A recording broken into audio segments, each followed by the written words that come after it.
Welcome to Shadows at Dusk. Dusk is not the end. It's the doorway between two worlds. A place where stories slip through, quiet, cold, and true. You've entered that space now, and what follows is meant for you. Stay in the shadow.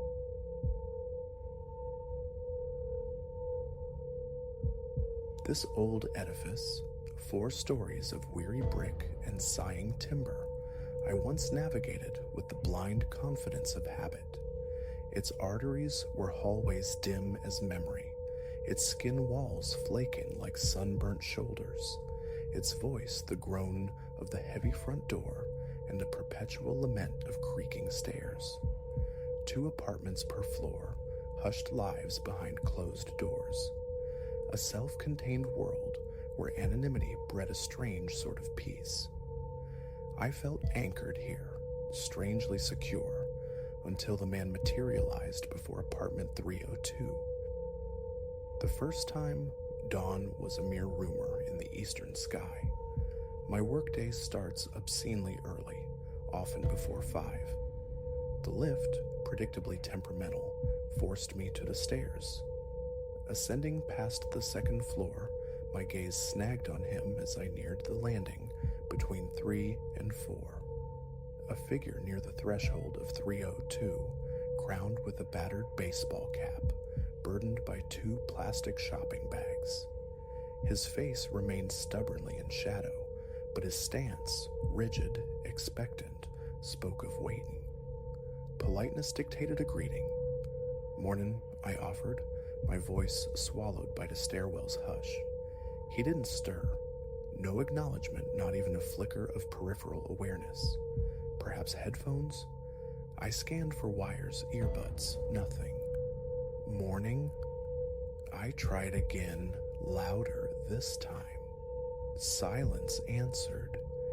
Impatient, the bus schedule ticking in my head, I moved on, shrugging off the strangeness. That evening, Elias, the night doorman whose face held the building's history, delivered the first tremor of real unease. "Someone finally take 302? I asked casually. His brow furrowed. "No, Alex. Been empty months now. Owner put it up for sale. 0 interest. Why?" The air thickened. I mentioned the man I'd seen that morning. Elias looked perplexed. "Odd. Haven't signed anyone in for that unit. Last viewing was weeks back. Maybe a neighbor's guest lost their way." I had no explanation, just a sudden chill. Murmuring goodnight, I climbed to my 4th floor sanctuary. The 3rd floor corridor stretched empty and silent, 302 presenting its usual impassive face. Yet as sleep evaded me, the image persisted. The cap, the bags, the unnerving stillness. Weeks dissolved into the rhythm of work, pushing the memory to the periphery. Then, another pre-dawn Wednesday found me stumbling out, sleep-deprived and rushed. Passing the 3rd floor, there he was. Identical spot, same posture. This time, resolve hardened my voice. "Hey, you live here?" Silence. His head remained bowed, the cap's brim a shield. The plastic bags rested at his feet.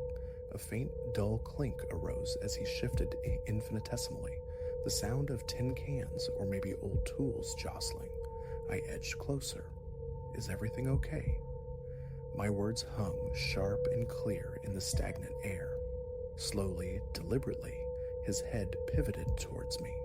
Still, no face visible beneath the cap's deep shadow, just an unnerving impression of being scrutinized from darkness. Without uttering a sound, he stepped backward, turned the knob on 302, slipped inside, and shut the door.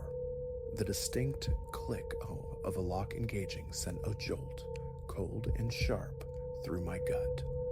That apartment was supposed to be vacant, empty, powerless.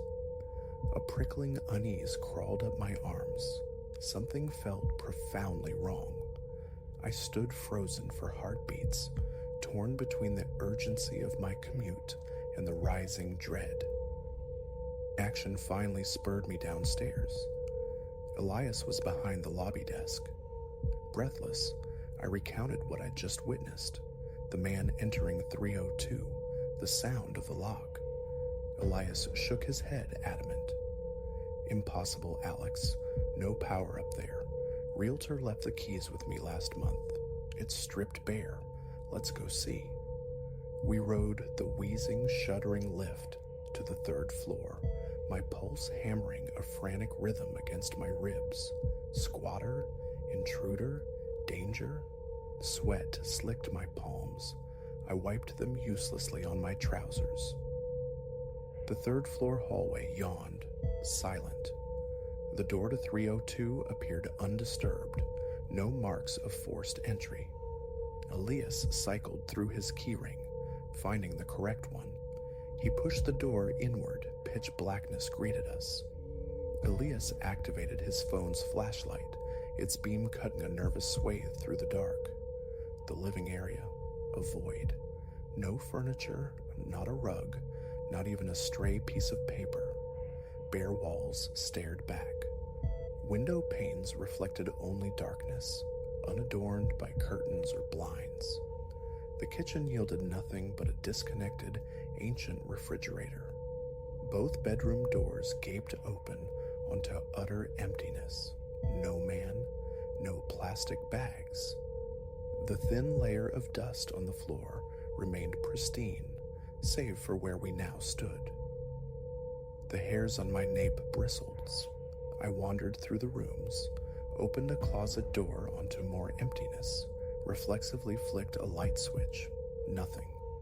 The circuit breaker was off, the apartment electrically dead. I met Elias's gaze. His usual composure seemed frayed, his eyes wide in the phone's glare as he swept the light across every barren corner. "This is strange," he finally conceded. "You're certain you saw someone come in here?" I nodded, my throat too dry for speech. I told him about the lock. He tested the deadbolt from the inside.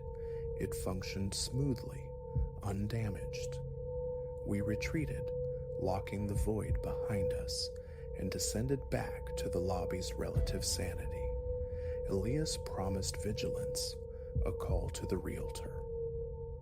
Work that day was a fog of distraction. The image replayed, the slow turn of the capped head, the closing door, the click. An insidious avoidance began.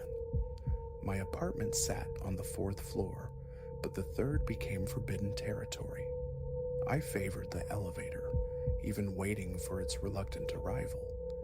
If stairs were unavoidable, I'd practically sprint past 302, eyes fixed ahead. Self-doubt gnawed. Imagination?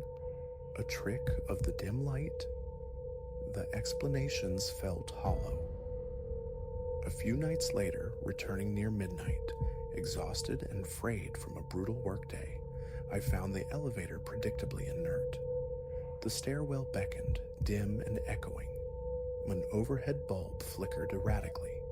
My feet dragged. From somewhere above, a soft noise. A footfall? I paused, heart leaping, listened. Silence. Paranoia, I chided myself.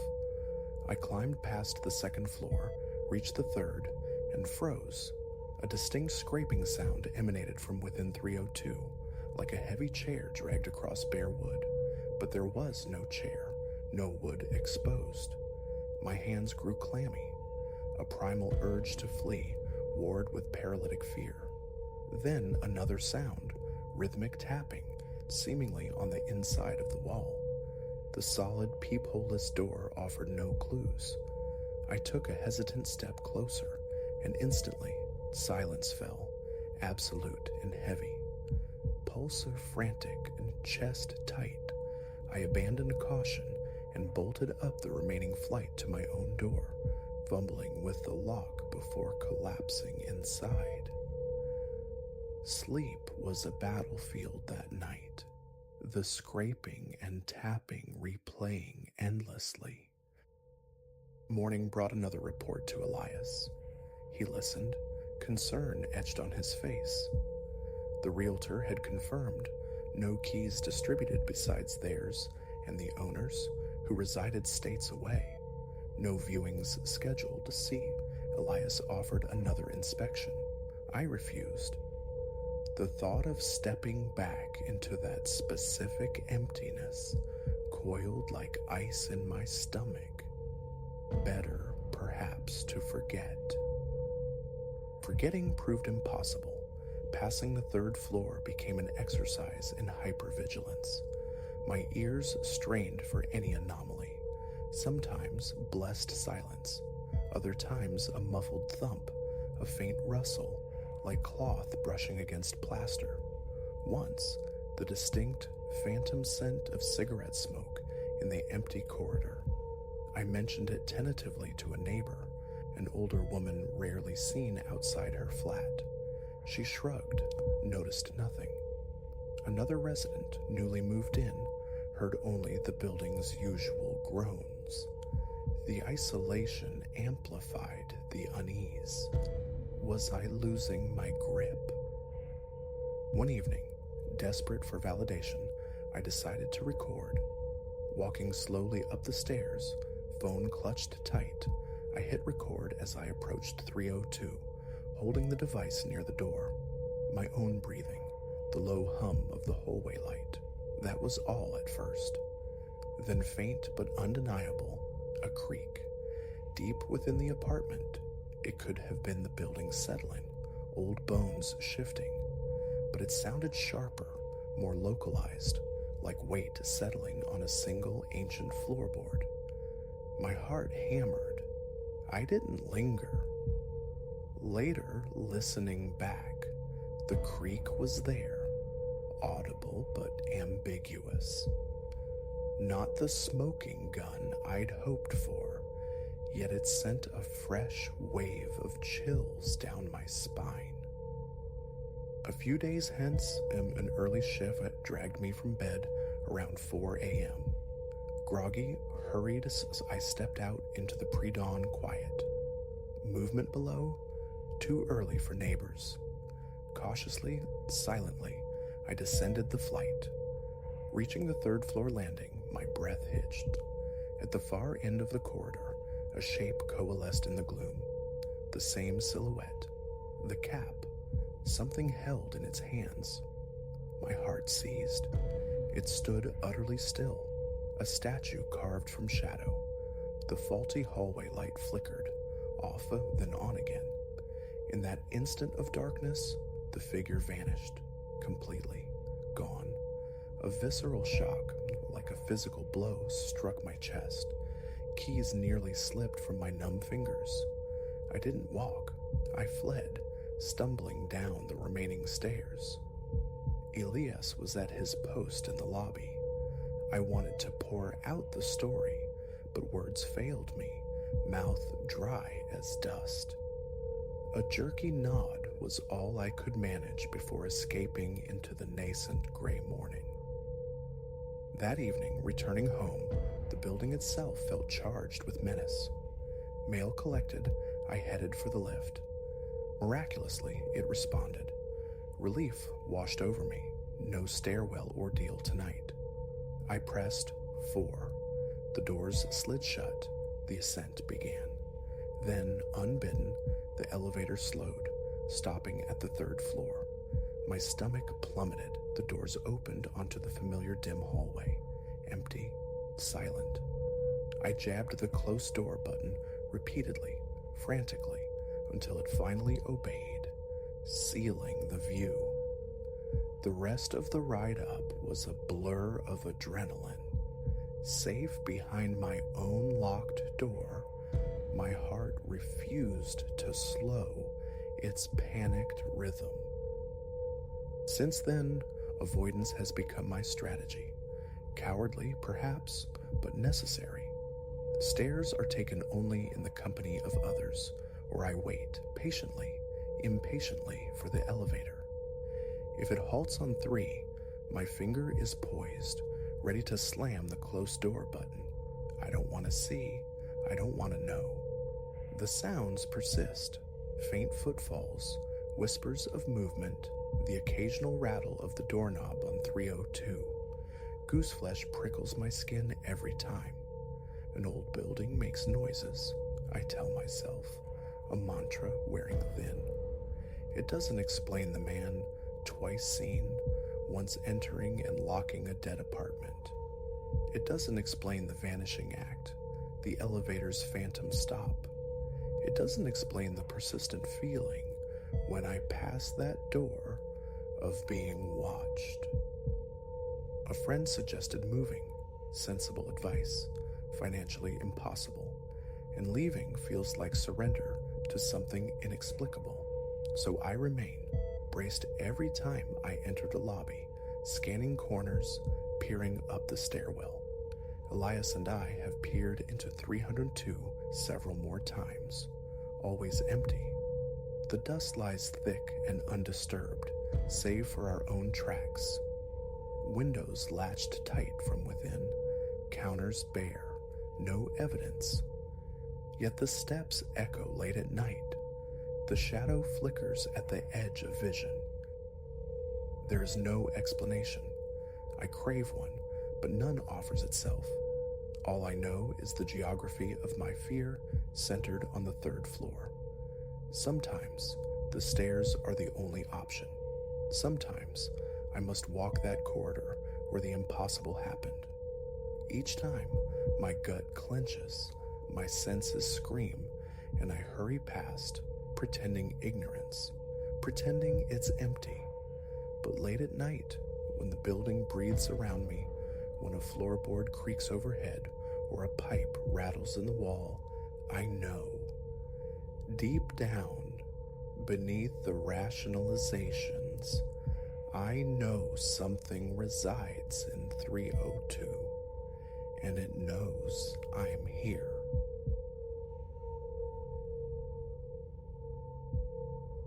My arrival that first morning was less cautious calculation, more buoyant optimism. A week prior, the lease bore my signature.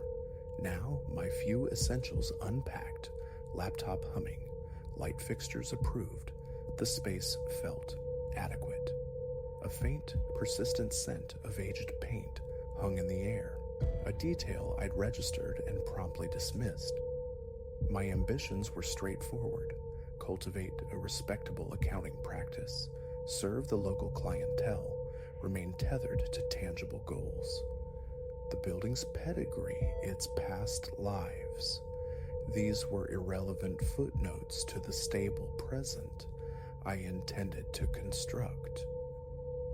On the day Mr. Davies handed over the keys, my eyes had briefly snagged on a substantial built-in closet, its heavy wooden door secured by a lock filmed with the greenish patina of time.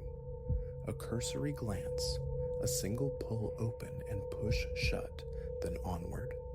An unremarkable feature in an unremarkable room. How profoundly wrong I was. That closet would soon become the silent, unnerving axis of my days. I am Silas Thorne, a man tethered to ledgers and logic. Numbers are my native tongue.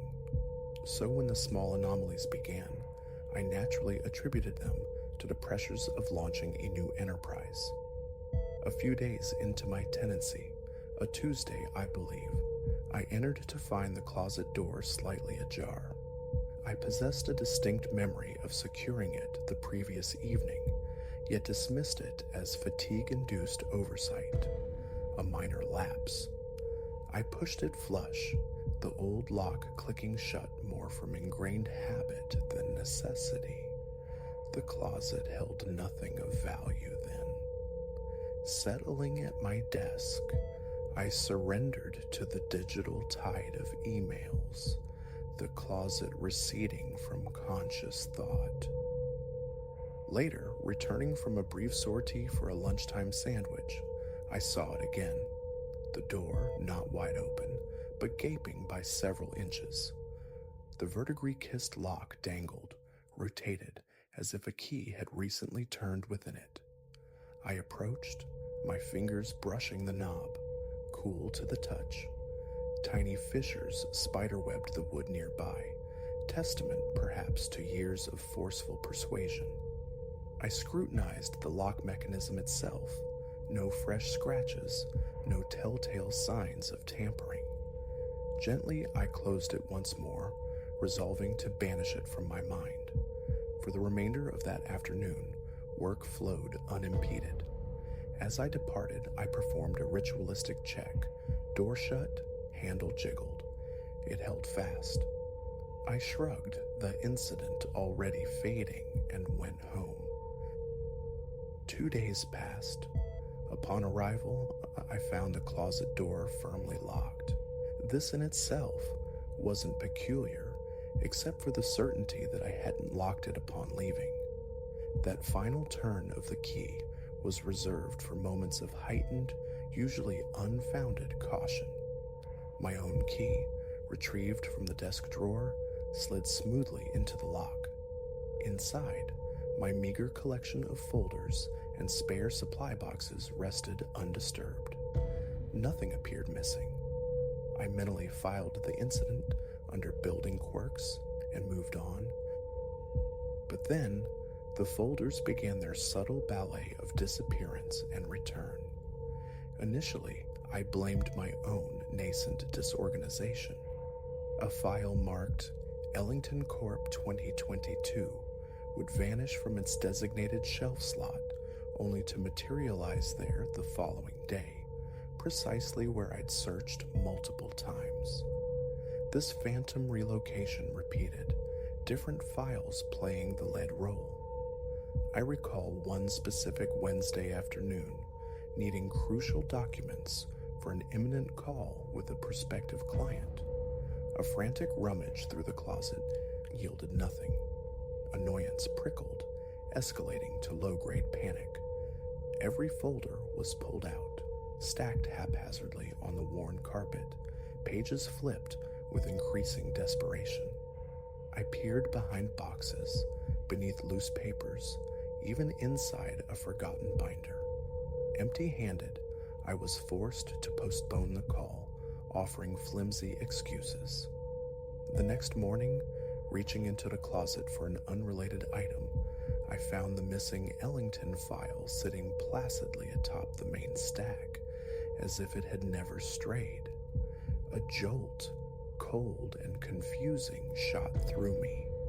I hadn't touched that closet since my fruitless excavation. It was simply there. A persistent disquiet began to settle over me. Not fear, not yet, but a pervasive unease. My professional life was built on meticulous order. This inexplicable chaos felt like a personal affront. Yet lacking any tangible proof beyond my own potentially fallible memory, I kept the unsettling occurrences confined to my own thoughts. Until the day I saw it move. I was seated at my desk, immersed in the rhythmic tap-tap-tap of data entry, when a faint, almost subliminal creak snagged my attention. My first thought, the main office door, perhaps, or a draft rattling a window pane. Then a flicker of movement in my peripheral vision. I froze, fingers hovering over the keyboard, and slowly turned my head. The closet door. It was easing open, a deliberate inching progression. A soft, protracted groan accompanied its movement. My chest tightened, breath hitched. I stared, transfixed, as it settled a few inches ajar, revealing a slice of interior darkness. No visible agent, no hand, no gust of wind, nothing. Only the silent, waiting space within. The thudding of my own heart filled my ears. Rising cautiously, I crossed the room, my hand closing over the cool knob. I pushed it shut, feeling an unexpected resistance, a slight pressure against my palm. An odd frisson traced its way up my arm. The door felt solid, not loose on its hinges. There was no obvious warp or gap that might explain spontaneous movement. I tried to replicate the slow swing. Opened halfway, it stayed put. Opened just a crack, it remained static. The phenomenon refused to be duplicated. Thereafter, solitude in the office acquired a new, unwelcome texture. Every settling groan of the old building, every distant noise, became suspect, making me flinch. Sometimes, faint tapping sounds seemed to emanate from within the closet, like dry wood shifting or settling. I conjured rationalizations, hidden ventilation shafts, settling floorboards behind the plaster, but investigation revealed nothing. Old buildings have their voices, their creaks and groans, but this felt intentional. My phone became my unwilling witness. Propped on the corner of my desk, angled towards the closet, I let it record while I attempted to work. The first hour-long session captured nothing but the low hum of my computer's fan and the distant city drone. No movement, no sound from the closet. Undeterred, I tried again over the subsequent days, leaving the phone recording during brief excursions for coffee. Returning to find the door slightly open was becoming a grimly familiar routine, yet reviewing the footage yielded only frustration. The closet door remained perfectly still within the frame for the entire duration. Footsteps echoed in the hallway, traffic rumbled below, but the door itself motionless. It was maddening. The visual evidence contradicted the physical reality I encountered upon my return. Doubt began to gnaw at the edges of my certainty. Was I becoming forgetful, misinterpreting angles? Yet the migrating folders stubbornly resisted such easy explanations. I reverted to logic, my default setting. I meticulously examined the lock again, the sturdy hinges coated in faint rust, the entire doorframe. Everything appeared structurally sound, merely aged. The lock was a classic mortise type, operated by a large, slightly ornate key. I queried Mr. Davies, the building manager, a pleasant, if somewhat distracted man. Did he possess a duplicate key for the closet? Any history of oddities in this particular unit? He assured me he held only the master key for the main office door, no access to interior locks, and knew of no prior complaints. His demeanor seemed genuine. Deceit served no apparent purpose. Conversations with neighboring tenants yielded little more than shrugs and anecdotes about the building's general antiquity. Noisy pipes, rattling windows, the usual quirks of venerable structures. Nothing about self-opening doors or mischievous closets. My work became my refuge, though a flawed one. I nudged my desk closer to the window, angling my chair to keep the closet out of my direct line of sight. Still, the occasional faint squeak would send a jolt through my system, tightening my stomach muscles. Just the building settling, I'd repeat internally, a mantra wearing thin, but discovering a needed file inexplicably absent from its shelf invariably shattered the fragile calm. A muttered curse, a surge of adrenaline, followed hours later by its quiet reappearance. One evening, determined to confront whatever it was, I stayed late. The building subsided into its nocturnal quietude. Hallway lights cast long, dim rectangles. The distant hum of the elevator punctuated the silence, but my floor seemed deserted.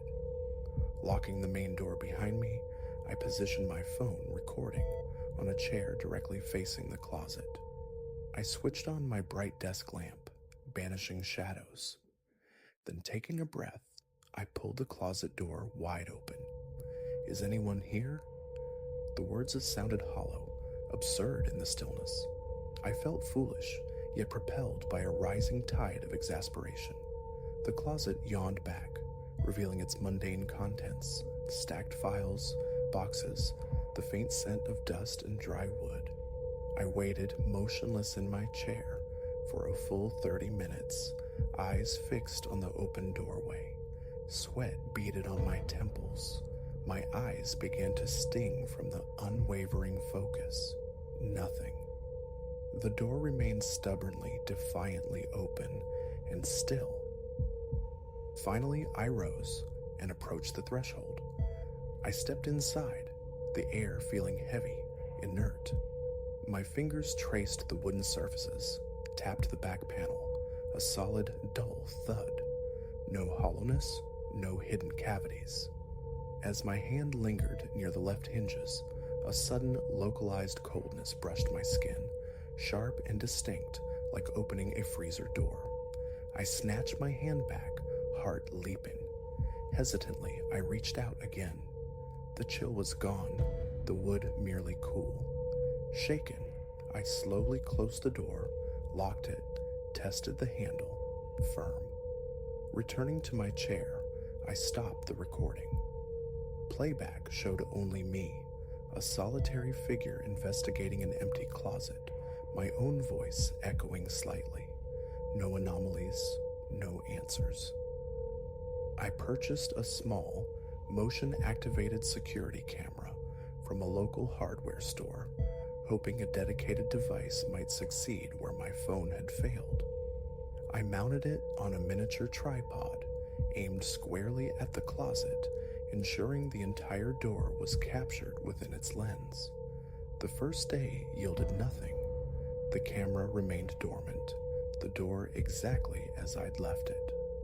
The second morning, however, I arrived to find the door slightly ajar. Eagerly, I reviewed the camera's memory card, blank. The motion sensor had never triggered. The footage log showed no activity. It was as if the door had opened by some means invisible to the electronic eye, bypassing the very concept of motion. Frustration curdled into a deeper sense of dread. Something was undeniably happening, yet it left no trace, no evidence admissible in the court of logic. My inquiries about previous tenants hit a dead end. Mr. Davies vaguely recalled other accountants, perhaps a small law firm occupying the space over the years, but detailed records were lost to time or bureaucratic indifference. No one, to his recollection, had ever lodged a complaint about spectral disturbances. So I endure. The closet maintains its capricious schedule. Doors are found open when they were shut, locked when they were left unlocked. Folders embark on their mysterious journeys, vanishing for a day or two before quietly returning to their proper places. My most critical documents now reside solely in the digital realm. The closet is relegated to storing less essential papers, ghosts of projects past. Faint knocks, clicks, the whisper of movement. I hear them sometimes, and mostly I force myself to ignore them. Fatigues, I tell myself. An old building's eccentricities, memory playing tricks. Yet beneath the rationalizations, a deeper certainty persists. Few know the full extent of it. Friends offer practical advice: move offices, replace the closet entirely. Sensible suggestions, yet costly, and carrying no guarantee of resolution. A part of me yearns for deeper investigation, while another, stronger part simply wants peace, wants to pretend it isn't happening. without proof, without witnesses, what is there to investigate? It remains my solitary burden. Each morning, stepping over the threshold is an act of bracing myself. My gaze inevitably flicks to the closet door. Open, shut, locked.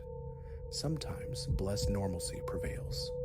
Other times, a misplaced file or a slightly open door serves as a quiet reminder of a familiar thump in my chest, a fleeting surge of adrenaline, then the conscious effort to push it down, to focus on the tangible demands of spreadsheets and client calls.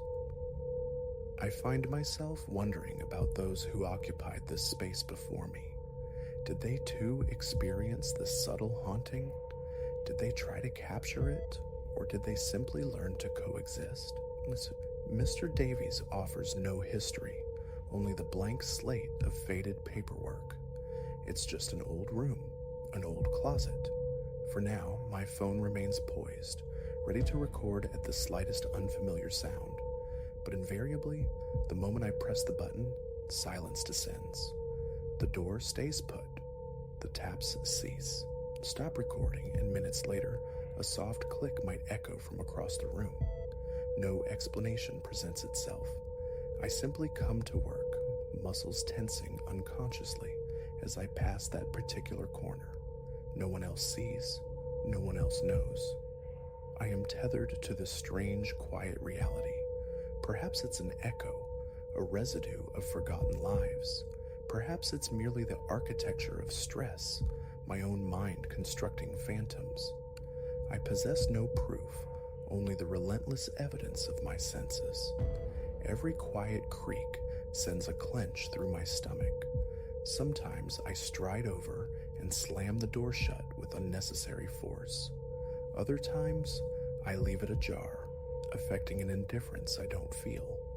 Regardless, true relaxation remains elusive within these walls. I move forward, manage my accounts, answer the phone. But always in the periphery of my awareness, I am waiting for the next click of the lock, the next vanishing file, the next silent swing of the door. This is the mundane truth of my small, old office. It isn't dramatic. It's just Silas Thorne in a closet with a mind of its own, a quiet disturbance sufficient to keep me perpetually, irrevocably on edge.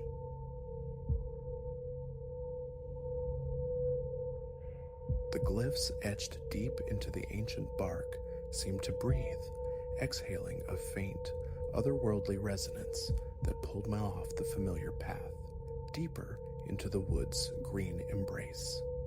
I, Ilara, warden of this verdant echo preserve, had traced these trails until my boots knew them better than my own hands. Yet never had I encountered such strangeness. Little could I fathom that this deviation marked my descent into forgotten rites and the shadowed terrors nesting at the wild's core. For more than 10 circuits of the sun, these woods had been my domain. I fancied myself privy to every secret held within their rustling canopy, every hidden spring and sun-dappled hollow. That day shattered the illusion. It began as any patrol might, under an autumn sky sharp and clear as fractured glass. Leaves, brittle and gold, shattered underfoot as I navigated the less trodden ways. This season always held me captive, the fierce blaze of foliage, the perfume of decay mingling with pine, the profound hush that fell as the forest gathered itself for winter's sleep. Perhaps 2 hours adrift in the wilderness, my eye snagged on an anomaly, a sentinel oak just beyond the trail's edge, its trunk scarred with markings unlike any natural wound. Vandalism, I first assumed, a recurring nuisance. Yet closer inspection revealed intricate sigils, carved with an unnerving precision, too deliberate for idle hands. They spoke of antiquity, hinting at runic scripts or labyrinthine Celtic designs, yet remained stubbornly alien to my dabblings in archaeology. More unsettling still was the soft luminescence bleeding from the grooves, pulsing with the slow, steady rhythm of a hidden heart. Hesitantly, my fingers ghosted towards the carvings. The instant flesh met wood, a current, cold and electric, surged through me, forcing a stumbling retreat. The familiar forest warped, colors bled into hypersaturation, sounds amplified to an almost painful clarity. For a dizzying moment, whispers coiled on the breeze, unintelligible syllables that snagged at the edge of understanding. Shaking my head, trying to dispel the vertigo, I fumbled for my field camera. The device, however, rebelled. Aimed at the glyphs, its screen dissolved into static snow, refusing the image as if repelled by the symbol's very nature. I logged the coordinates, a note for the park's historian simmering in my mind.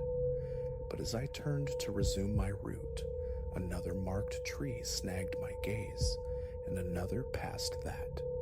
A deliberate breadcrumb trail, luring me away from sanctioned paths into the untamed depths. Every honed instinct screamed caution, urged me to radio for support before venturing further. Yet a deeper current, curiosity, potent and undeniable, overruled prudence. Where did this enigmatic trail lead? What forgotten story was etched into this living parchment? Following the sequence of marked trees, the forest transformed around me. The canopy thickened, branches interlacing like skeletal fingers, throttling the daylight. The air grew heavy, laden with a cloying scent, earthy and strangely metallic. And the whispers persisted, no longer faint, but a constant sibilant chorus gaining strength with every step. Time dissolved. I couldn't say how long I walked before stumbling through a final veil of foliage into a clearing that arrested my breath. Here, time itself felt suspended. A ring of menhirs, monoliths easily twice my height, clawed at the bruised sky.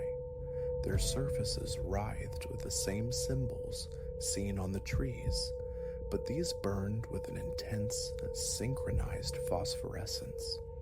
Within their circumference, the earth lay bare, stripped of all vegetation, revealing dark, unnervingly fertile soil.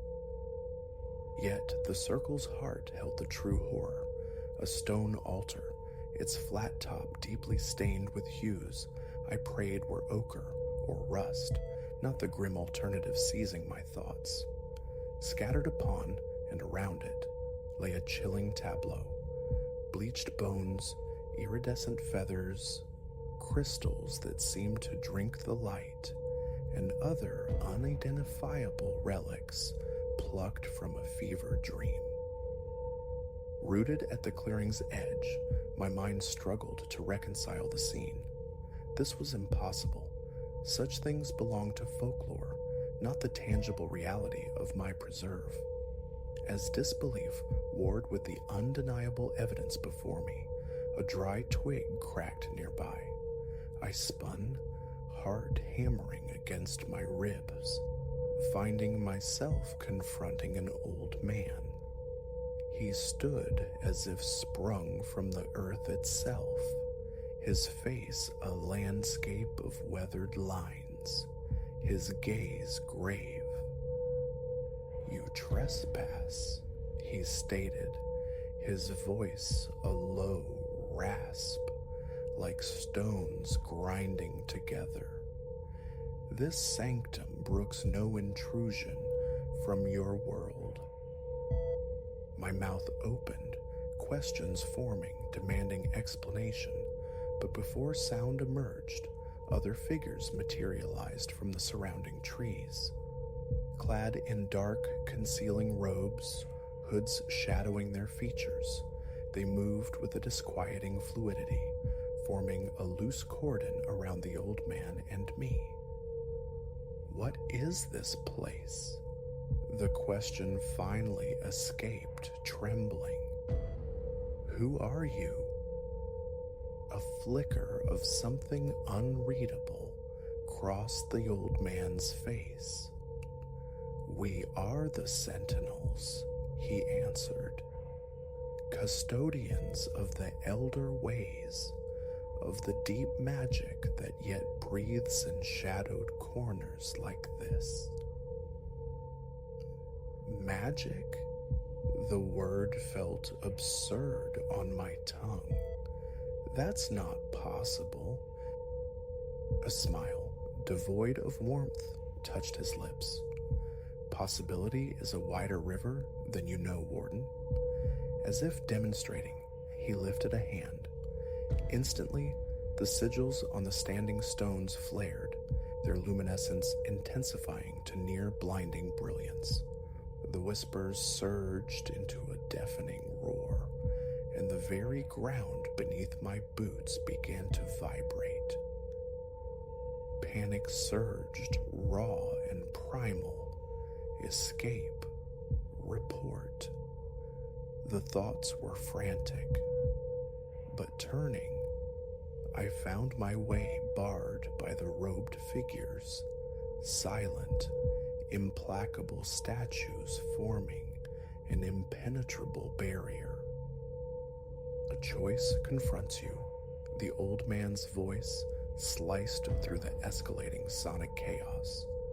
You can embrace this hidden truth, learn our path, become woven into a tapestry far grander than your solitary thread. Or, he left the alternative unspoken, yet it hung heavy and perilous in the charged air. My gaze darted wildly, seeking any fissure in their circle, any route back to the mundane world. Trapped. Why me?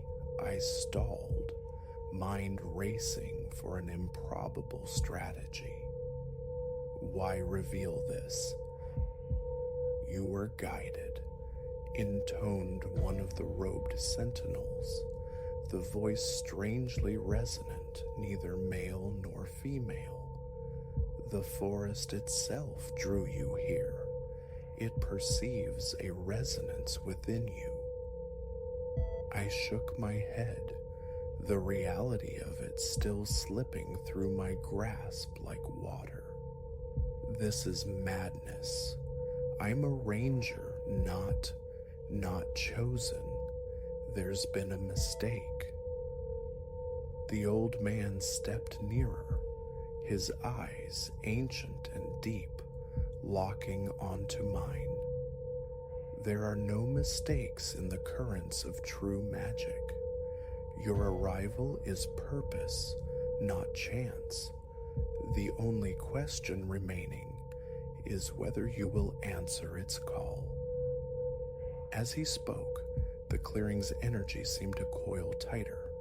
The glyphs pulsed faster, a frantic heartbeat of light. The whispers crescendoed into a vortex of sound, and the air pressed in, thick with an unseen weight. It felt as though the entire forest held its breath, awaiting my decision.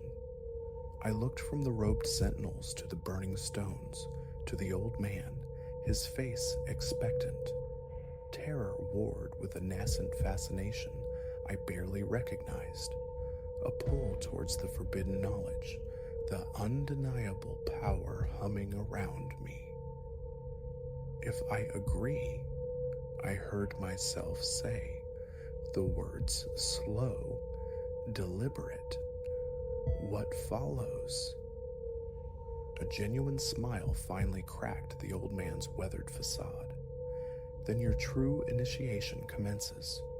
You will witness marvels that beggar dreaming, learn truths buried for millennia. But heed this, the path is arduous. It demands sacrifice, trials that will test your very soul. He paused. There will be trials, sacrifices to be made. I drew a deep, unsteady breath. Run, fight, report. The futility of it settled deep in my bones. Who would ever credit such a tale? Stay, accept, step into an abyss of the unknown, shedding my known life like snakeskin. Terrifying, yes, but undeniably, intoxicatingly alluring. In that impossible place, encircled by living magic, my decision solidified. I accept, I declared, my voice firmer than the tremor in my soul.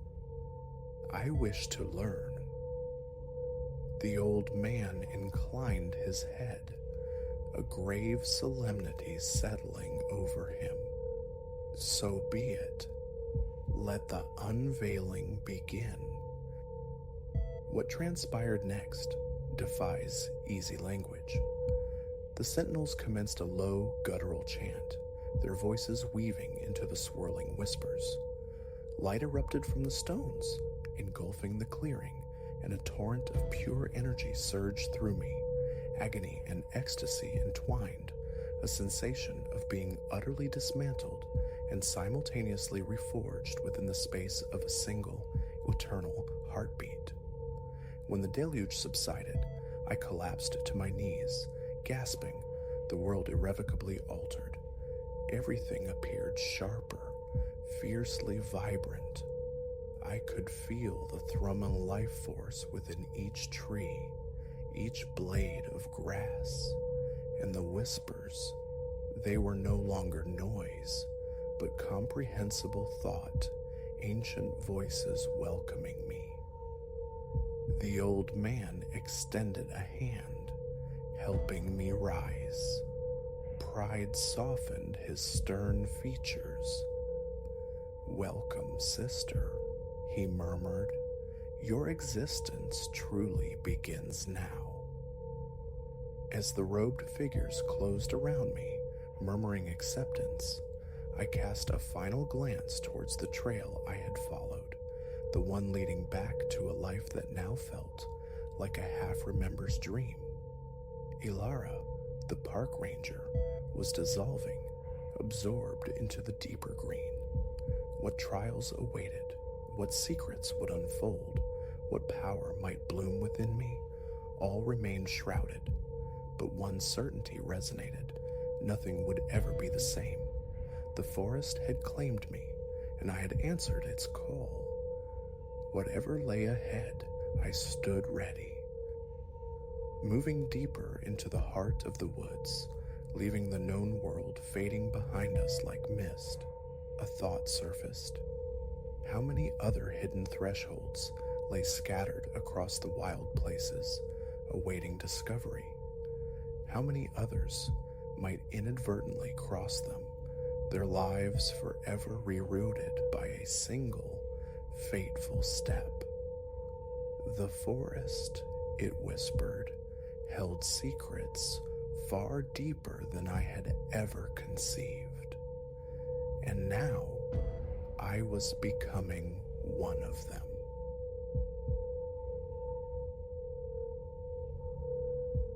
That pipe organ materialized at my workshop on an afternoon drenched in rain. My hands, still filmed with rosin dust and the memory of antique varnish from crating vintage violins for a discerning collector, felt gritty. Then, a jangling insistence from the doorbell. Opening the heavy front door revealed two delivery men wrestling a towering wooden sarcophagus, its surfaces weather-beaten, the stencil bleeding illegibly down one flank. One thrust a clipboard under my nose. I scrawled my signature, Elias Thorne. They manhandled the crate into the heart of my workspace, offered no parting words, and vanished back into the downpour. I remained contemplating the monolith. Fissures spiderwebbed its edges. The wood exhaled a damp, earthy breath. Running a hand along its side, I felt splinters bite into my palm. With a crowbar, I levered the lid, nails shrieking their protest as the top fell away. Revealed within were the uppermost pipes of an ancient organ, their metal dulled to a pewter sheen, the wooden casing a roadmap of scratches and scars. A faded label near the base whispered, "Constructed 1842. No provenance, only a flourish of a signature too blurred by time to decipher." Restoration is my métier. Harpsichords, clavichords, venerable pianos, even the occasional lacquered ghost of a vintage guitar have passed through these hands, but never a pipe organ quite like this. Compact, yet bristling with ascending rows of pipes, varied lengths promising a unique tonal palette. The console itself looked exhausted. Keys, yellowed like old teeth, hinted at prolonged exposure to dampness. Its wooden legs, though stout, possessed a subtle wobble. Circling it, I caught a distinct aroma: musty vaults, extinguished candles, the scent of forgotten hymns.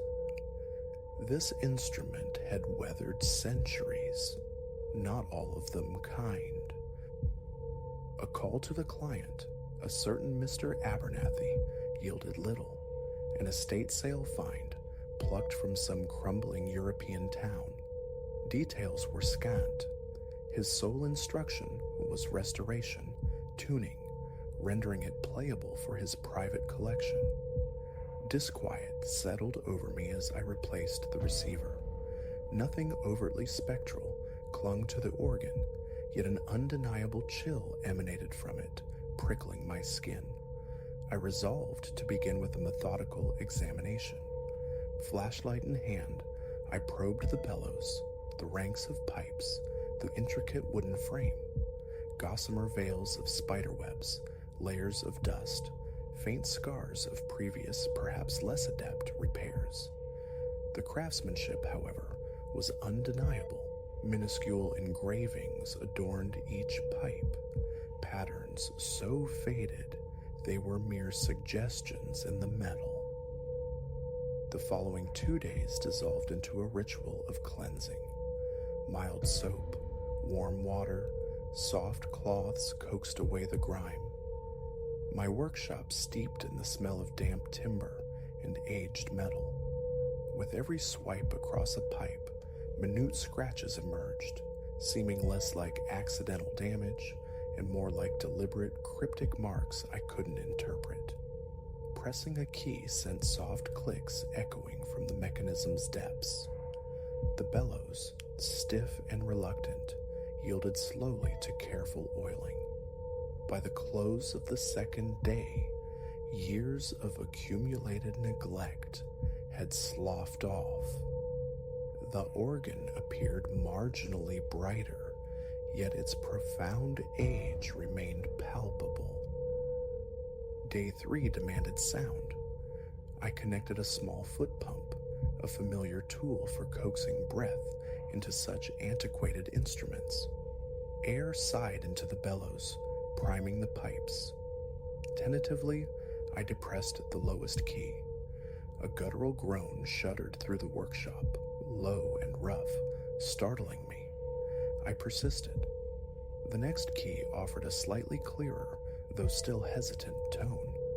I tested a sequence, ascending the scale.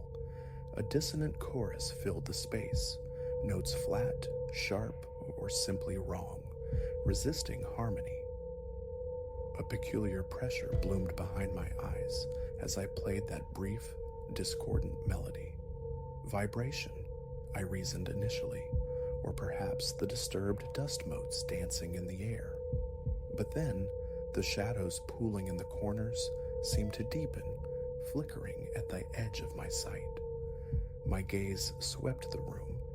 The overhead industrial lamp appeared to sway almost imperceptibly. My wristwatch displayed the correct time, yet an unsettling conviction grew. Something was fundamentally askew. Unable to pinpoint the source, I attributed it to frayed nerves, locked the workshop, and retreated upstairs for the day. Sleep offered little refuge that night. Images of the pipes, their tarnished surfaces and discordant voices replayed behind my eyelids. Twice I awoke abruptly, heart hammering against my ribs. Living alone in the small apartment perched above the workshop, I descended the stairs, drawn back to the organ.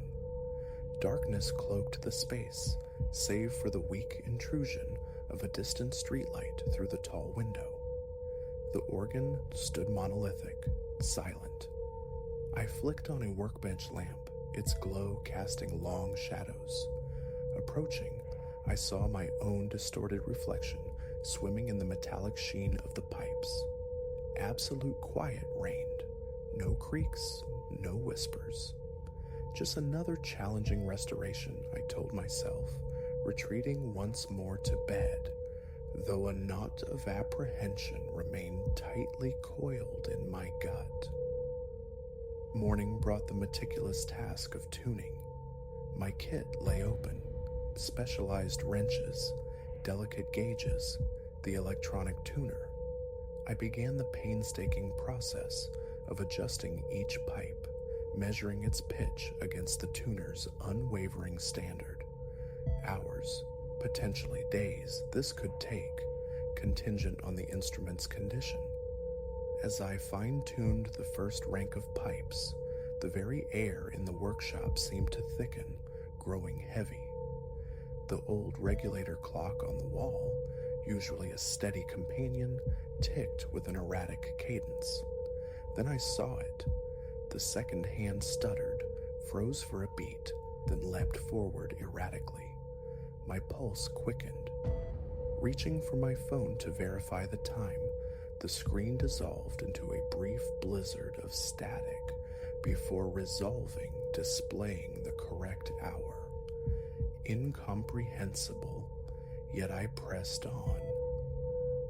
Depressing a particular high key caused the workshop lights to momentarily dim, the note itself ringing out with piercing clarity.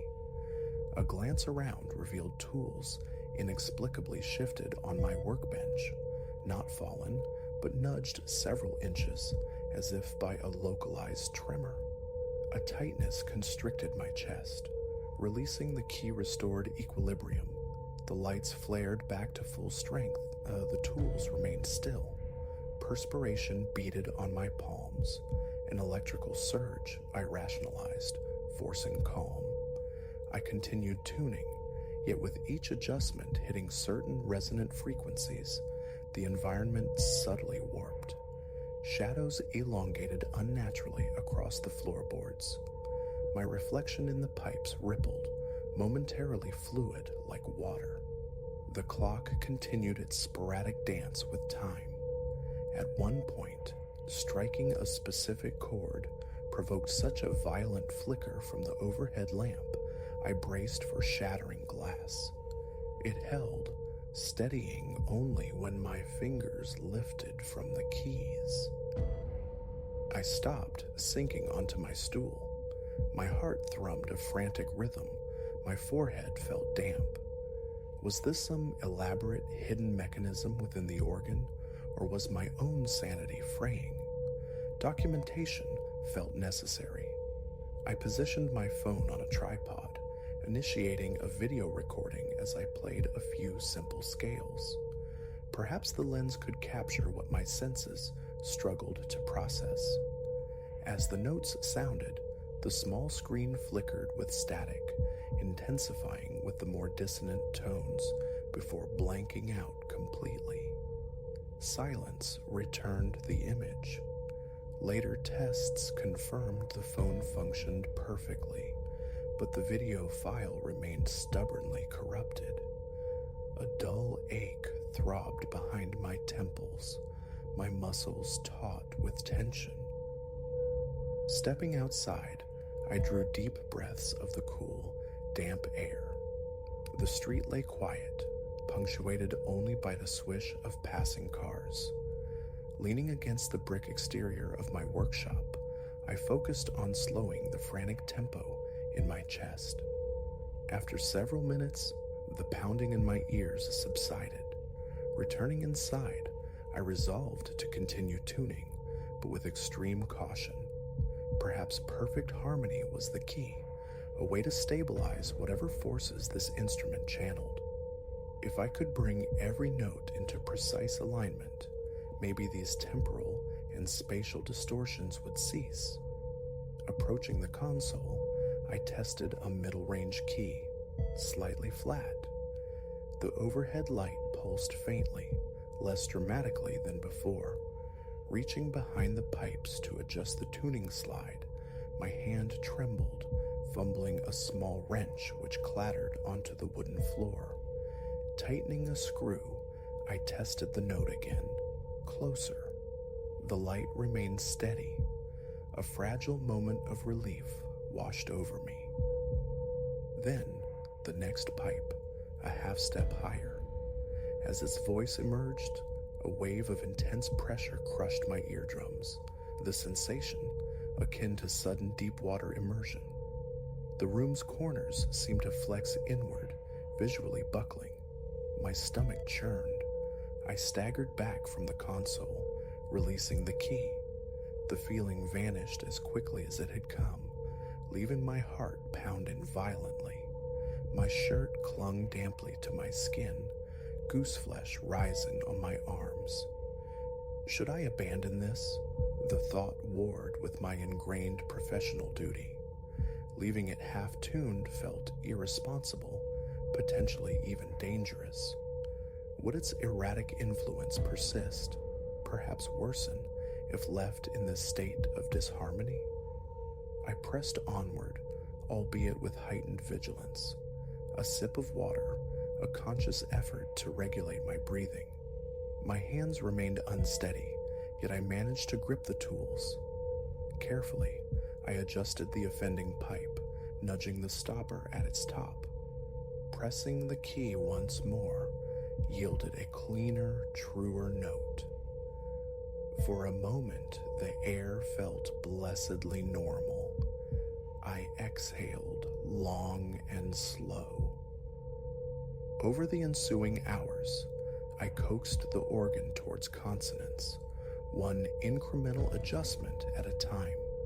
Each successfully tuned pipe seemed to diminish the severity of the strange effects. Yet any miscalculation, however slight, provoked a reaction, a tremor through the floor, a violent flickering of the lights. Once, a shelf behind me rattled so fiercely that several small antique instruments clattered together ominously. Catching my reflection in a dusty mirror across the room, I saw a pale, drawn face with bloodshot eyes staring back. I persisted until only the highest pipes remained. Here, the true challenge began.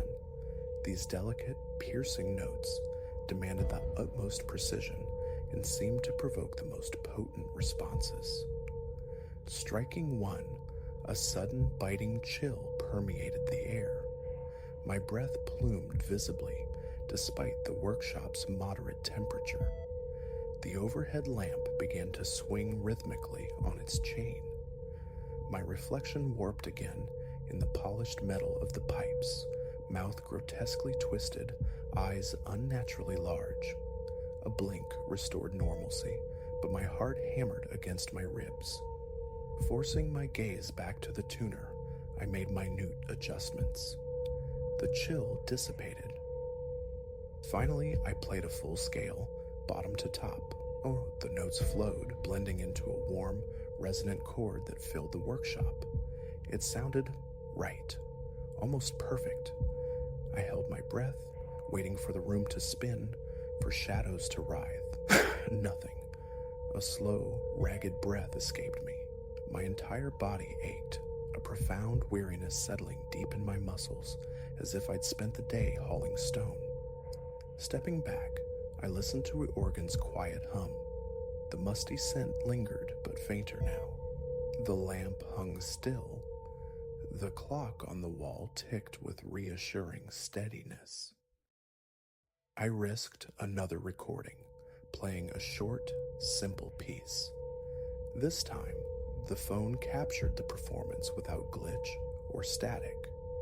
Only the natural vibration from the powerful sound waves caused a slight tremor in the image. Even the highest note produced merely a faint wobble, no blackout. Relief, profound and bone deep. Checking the video confirmed its integrity. I slumped onto a nearby chair, wiping sweat from my brow, arms feeling leaden. Staring at the organ, I half expected a final, bizarre flourish. It remained inert, looking merely like a beautifully preserved, if ancient, instrument. My breathing remained shallow, my pulse stubbornly elevated. My job was done, restored, tuned, and somehow stabilized. How or why it possessed the ability to subtly manipulate the fabric of the immediate environment remained a mystery, likely rooted in its unique, centuries-old construction. I called Mr. Abernathy. The organ was ready, playable, I reported, deliberately omitting the harrowing details of the tuning process. I merely advised careful handling, mentioning potential quirks. He expressed satisfaction, promising swift arrangements for collection. Hanging up, I sat enveloped by the workshop's sudden, profound silence, watching the organ, still braced for it to play itself or warp the walls anew. It did not. Over the next few days, tentative tests confirmed the fragile piece. Forceful playing or certain complex chords could still elicit a faint flicker of the lights, a momentary hesitation of the clock's second hand, but these were pale echoes of the previous phenomena. Gentler dynamics minimized the effects. Maintaining perfect tuning, I discovered, was crucial. A single note drifting sharp or flat seemed to amplify the organ's unsettling influence.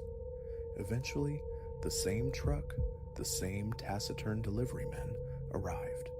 They loaded the organ with professional care, securing it for transport. They registered nothing amiss. I watched from the doorway, a residual tightness clenching my stomach. Relief warred with a strange, lingering unease as the truck disappeared down the street. My workshop felt subtly altered, as if the space itself had been stretched taut and then allowed to snap back, leaving invisible stress lines. I closed the door, the click of the lock loud in the quiet. The following day, I immersed myself in familiar tasks, repairing a cello's fractured rib, restringing a weary acoustic guitar, the mundane ritual of dusting shelves. Yet my thoughts persistently drifted back to the organ, its resonant voice, its unsettling power. That is the chronicle of my encounter with a pipe organ, centuries old, an instrument that twisted the reality of my workspace. No heroism marked my actions. I simply tuned it, clung to my composure, and fought to maintain my grasp on the rational. What fate awaits it with its new owner, I cannot guess. Perhaps confinement in a silent room, unplayed. Perhaps exhibition in some esoteric private museum. Frankly, I prefer ignorance. The memory of those notes, bending light and time, still sends a shiver down my spine. Pipe organs? No. Not for the foreseeable future. I've had my lifetime's fill of reality bending.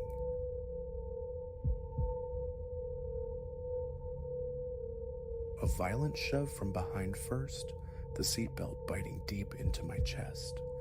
Then, A brutal flank attack, metal screaming against metal, sending my sedan into a sickening pirouette toward the unforgiving guardrail. Control was a phantom limb I scrabbled for. Amidst the chaos, a single ice-cold certainty crystallized. This was deliberate. Malice rode the night highway behind me. The day had unspooled like any other return leg from the city. 6 hours of asphalt, ribboning through familiar landscapes. Dusk bled across the sky, a spectacular wash of molten orange and bruised violet. Exquisite, I'd thought, breathing in the transient calm. A peace poised on the knife edge of annihilation.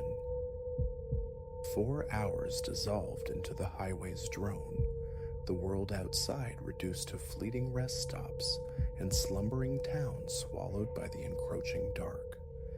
Traffic evaporated, leaving me adrift in the vast emptiness.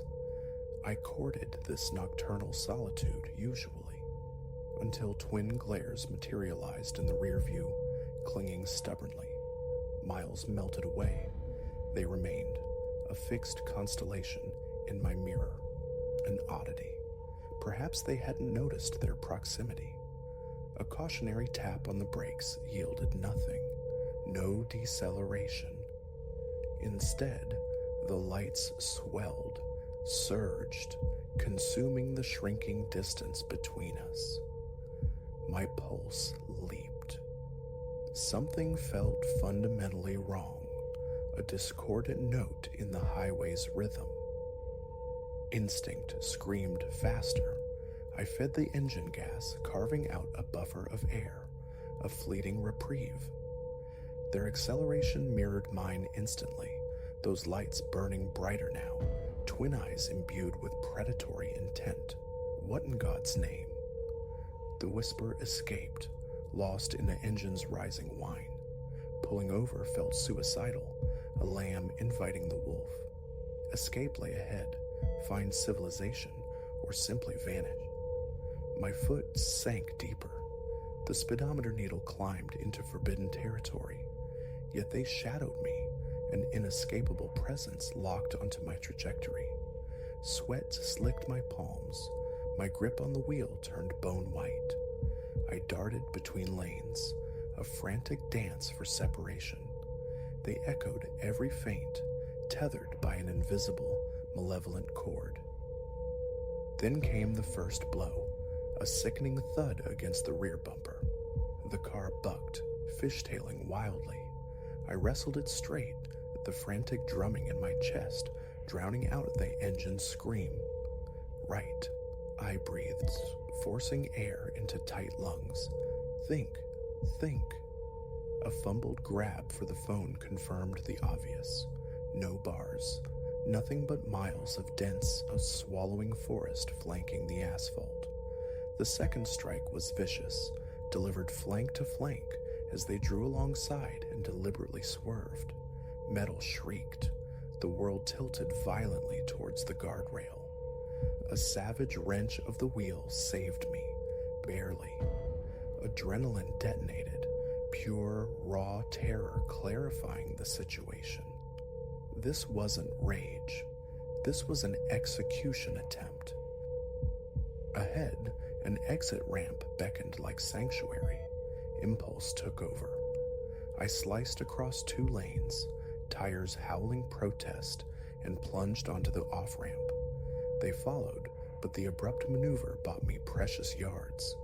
The exit disgorged onto a serpentine track, twisting through darkness. Prudence vanished. I flung the car into bends that threatened to tear the tires from the rims, feeling the chassis lift. A glance in the mirror showed their headlights struggling, falling back on the punishing curves. A fragile seed of hope took root in the terror. Hope withered instantly.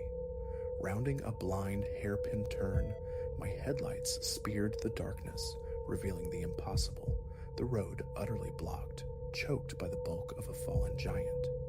brakes shrieked, locked. Gravel spat beneath skidding tires. Time stretched, became molasses thick. The impassive wood rushed closer. Behind me, the sound of their own desperate braking tore the night air. This is it, the end. A final convulsive heave on the steering wheel. The car veered off the asphalt, plunging into the tangled embrace of the forest floor. Branches lashed the windshield like angry claws. A bone-jarring, chaotic passage through unseen obstacles. Then silence, stillness. My hands remained fused to the wheel, breath tearing through my throat in ragged, painful gasps. Against all odds, I was breathing, alive. The snarl of an engine shattered the fragile quiet. They hadn't given up. Instinctively, I killed the lights, sinking low in the seat, willing the dense foliage to swallow me whole. I heard their vehicle slow, halt on the road nearby. A car door thumped open, then shut. Gravel crunched underfoot, footsteps approaching. A blade of light sliced through the undergrowth, sweeping methodically. My breath hitched, trapped in my lungs. Don't move, don't breathe. The footsteps paused, unnervingly close. The beam interrogated the leaves mere inches from my window. Ready or not, a voice crooned, laced with a sickening, playful menace. Can't stay hidden all night. Frozen, my heart hammered against my ribs, a frantic drumbeat, surely loud enough to betray me. The steps moved off, circled back, a predator testing the air. This grotesque game stretched into an eternity condensed into minutes. Finally, a guttural sound of frustration. Gone. Damn it. Retreating steps. Another door slam. An engine catching, roaring defiance. Then the squeal of tires tearing away into the night. Long after the engine's growl dissolved into the ambient hum of the woods, I remained cemented in place, coiled tight against the possibility of a ruse. As the adrenaline ebbed, the chilling reality seeped in. Marooned deep within an unfamiliar forest, my vehicle likely crippled, a hunter possibly still prowling the perimeter, and the phone remained useless, a dead weight. A tremor started, threatening to escalate into full-blown panic, ragged sobs escaping before I fiercely suppressed them. Disintegration was a luxury I couldn't afford. A plan? Staying put felt like waiting in a trap. Venturing into the black unknown, disoriented and vulnerable, seemed equally perilous. Yet the primal urge to survive eclipsed caution. I couldn't remain here. Phone, wallet, the small torch from the glove box, essentials gathered in trembling hands. A deep, steadying breath. Easing the door open with excruciating care, I slipped out into the engulfing dark. The forest breathed around me, whispering leaves, unseen birds calling, the furtive scrabble of tiny creatures. Every sound jolted my frayed nerves, conjuring phantom pursuers. I chose a direction, more by instinct than reason, and began to move, placing each foot with deliberate silence, navigating by the thin, ghostly wash of moonlight filtering through the canopy. The flashlight remained unlit, a beacon I dared not ignite. Time lost all meaning. I walked until exhaustion gnawed and despair began to whisper surrender. Every shifting shadow morphed into a waiting threat. Every snapped twig echoed like a pursuing footfall. Just as hope felt utterly extinguished, a pinprick of light flickered in the immense darkness. Faint, distant, yet undeniably artificial. A surge of desperate energy propelled me forward, ignoring the stinging protest of branches against my skin, the deep ache settling into my bones. Closer now, the light resolved into a small cabin, a tendril of smoke curling from its chimney, warmth spilling from its windows like a promise. I stumbled from the tree line, a disheveled apparition, startling an elderly couple resting on their porch. They leapt up, eyes wide with alarm. "Help!" I rasped, the word torn from my throat. "Please, someone. They tried to kill me." The ensuing hours dissolved into a fragmented montage, flashing lights, the calm efficiency of paramedics, the relentless tide of questions. My pursuer vanished into the night. The vehicle, they later found, was abandoned miles away, stolen, it turned out, from a town I'd driven through hours before this nightmare began. The weeks that bled into months were haunted by the unanswered why. A random predator, or was there some unseen thread connecting me to that violence? The ambiguity became its own form of torment, perhaps worse than the chase itself. Driving became an ordeal. Highways, once symbols of freedom, transformed into corridors of potential menace.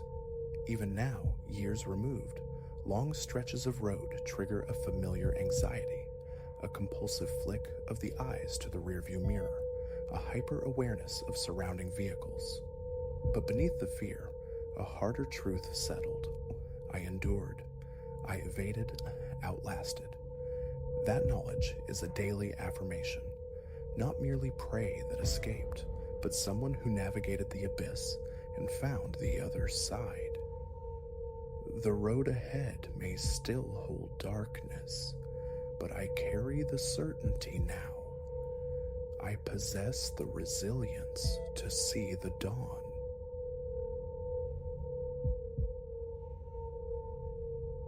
Oblivion Creek Road, the synthesized voice purred, approaching in 500 feet. Prepare for starboard turn. Elias's headlights bored into a solid wall of black pines, a dense, living barricade flanking the serpentine asphalt. No Oblivion Creek Road materialized from the gloom. No turn beckoned, starboard or otherwise. Only trees, infinite ranks of them, swallowing the feeble beams of his car. Hours had bled away navigating unfamiliar territory, winding homeward from some sterile conference chamber in a city whose name already felt like a half-forgotten dream. Home, his own sheets, the quiet comfort of the known.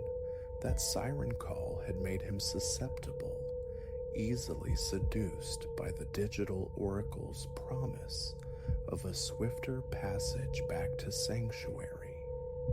A foolish gamble, now starkly apparent on this lonely vein of tarmac, seemingly forgotten by the world. He eased the sedan onto the crumbling shoulder, gravel popping like nervous static beneath the tires. Recalculating, the device chirped, a note of synthetic smugness in its tone, as if chiding his hesitation. With a huff of exasperation, Elias reached for his phone, seeking a second opinion, a map less inclined towards phantom destinations. The screen flared to life, reflecting his own tight, weary face, barren, utterly barren of signal. Perfect, just perfect. A deep breath, an attempt to quell the rising tide of anxiety. It was manageable. Reverse, retrace the path, regain the main artery of the highway. Simple logistics. As he shifted into reverse, the arc of his headlights scythed through the undergrowth, freighting the road. For an electrifying instant, a flicker, a wrongness in the periphery, something shifting where only stillness should be. He froze, foot hovering. Nothing. Just shadows playing tricks, leaves stirred by an unseen current of air. "Pull yourself together, Elias," he muttered, shaking off the prickle of unease. He backed up, wrestled the car through a clumsy three-point turn, and pointed its nose back the way he'd ostensibly come, or so he believed. Minutes crawled by, yet the landscape refused recognition. The bends seemed tighter now, the asphalt twisting back on itself with malicious intent. The trees pressed closer, their skeletal fingers seeming to brush against the roof. His electronic guide remained stubbornly inert, its screen a blank slate mocking the very concept of cartography. This place, this road, it seemed, existed outside the digital ken, off the map entirely. Time stretched thin, elastic, distorted by the oppressive silence and the encroaching dark. An hour dissolved, perhaps two, swallowed by the gloom. The needle on the fuel gauge slumped relentlessly toward emptiness, mirroring his own draining reserves. A bone-deep weariness settled into his marrow. Then, the salvation? Twin glimmers blossomed in the rearview mirror, faint points of light in the suffocating blackness. Another soul adrift in this arboreal ocean? Relief washed over him, brief and shallow before curdling instantly into a profound disquiet. The lights felt askew, faint, oddly spaced, lacking the familiar symmetry of headlights, not right. He nudged the accelerator. They mirrored his speed with unnerving precision. He slowed. They held their distance, patient, predatory watchers suspended in the void behind him. Sweat slicked his palms, his grip strangling the steering wheel. Rationality warred with a primal dread. Just another lost traveler, surely, or something else entirely. The road hooked violently left, a sudden, sharp deviation, and there, center stage in his high beams, a silhouette. Elias stomped the brake, rubber screaming protest against the worn asphalt. The car slewed sideways, halting scant inches away. A woman, motionless as graveyard sculpture, swathed in some kind of white fabric that drank the headlight glare and threw back an eerie internal luminescence. Her face remained hidden, veiled by a curtain of night-dark hair. He sat, breath trapped in his lungs, the silence amplifying the frantic thudding in his chest. Behind him, the twin glows pulsed, drawing nearer. Why did his hand drift towards the door latch? Some irrational, primal urge to connect, to break the terrifying spell of stillness? As his fingers brushed the cold metal, her head jerked upright with an audible crack. Hair cascaded back like falling ink. Elias shrieked, a raw, ragged sound torn from his throat. Vacant pits, blacker than the surrounding night, yawned where her eyes should have been. Her mouth stretched wide, a silent howl revealing rows of needle-sharp, predatory dentition. He slammed the gear stick into reverse, blind panic overriding all else, desperate escape clawing at his reason, anything to get away from that. The engine coughed, shuddered violently, and fell silent. Dead, utterly dead. The thing, it wasn't a woman, not anymore, perhaps never, took a step towards his car, then another. Its movements were disjointed, jerky, like a poorly handled marionette twitching on unseen strings. He twisted the key again, futile grinding. Again, nothing. All the while, it stalked closer, gliding over the asphalt with unnatural grace, and behind, those lights pulsed, almost upon him. In desperation, he snatched up his phone again. Still dead to the world, no signal. But the clock face, digits blurred, spinning uncontrollably backward and forward, time itself unraveling, collapsing.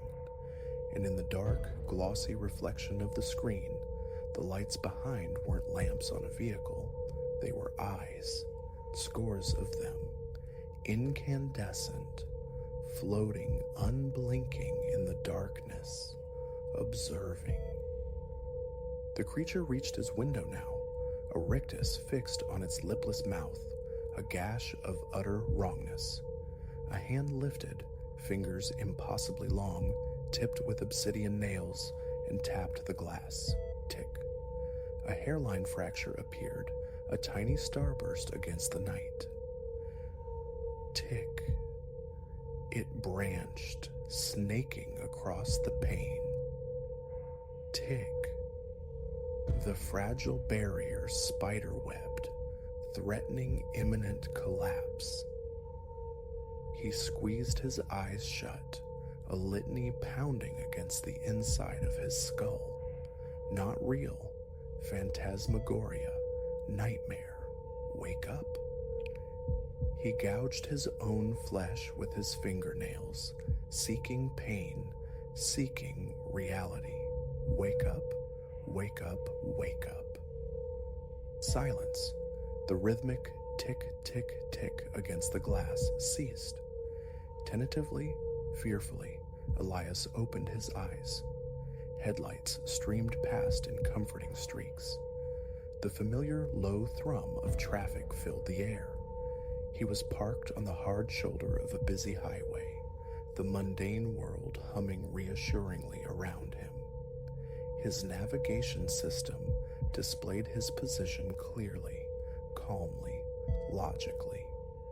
Had it all been a hallucination, sheer exhaustion playing cruel, elaborate tricks on a sleep-deprived mind?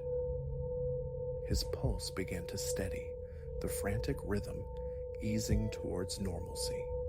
Then he saw it, coiled innocently on the passenger seat's worn fabric, one strand of hair, impossibly long, raven black. Not his.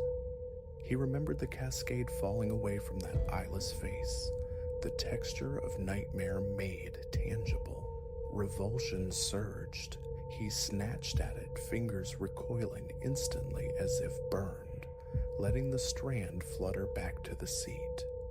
He started the engine, hands trembling violently, pulling away from the phantom memory and back into the flow of the real.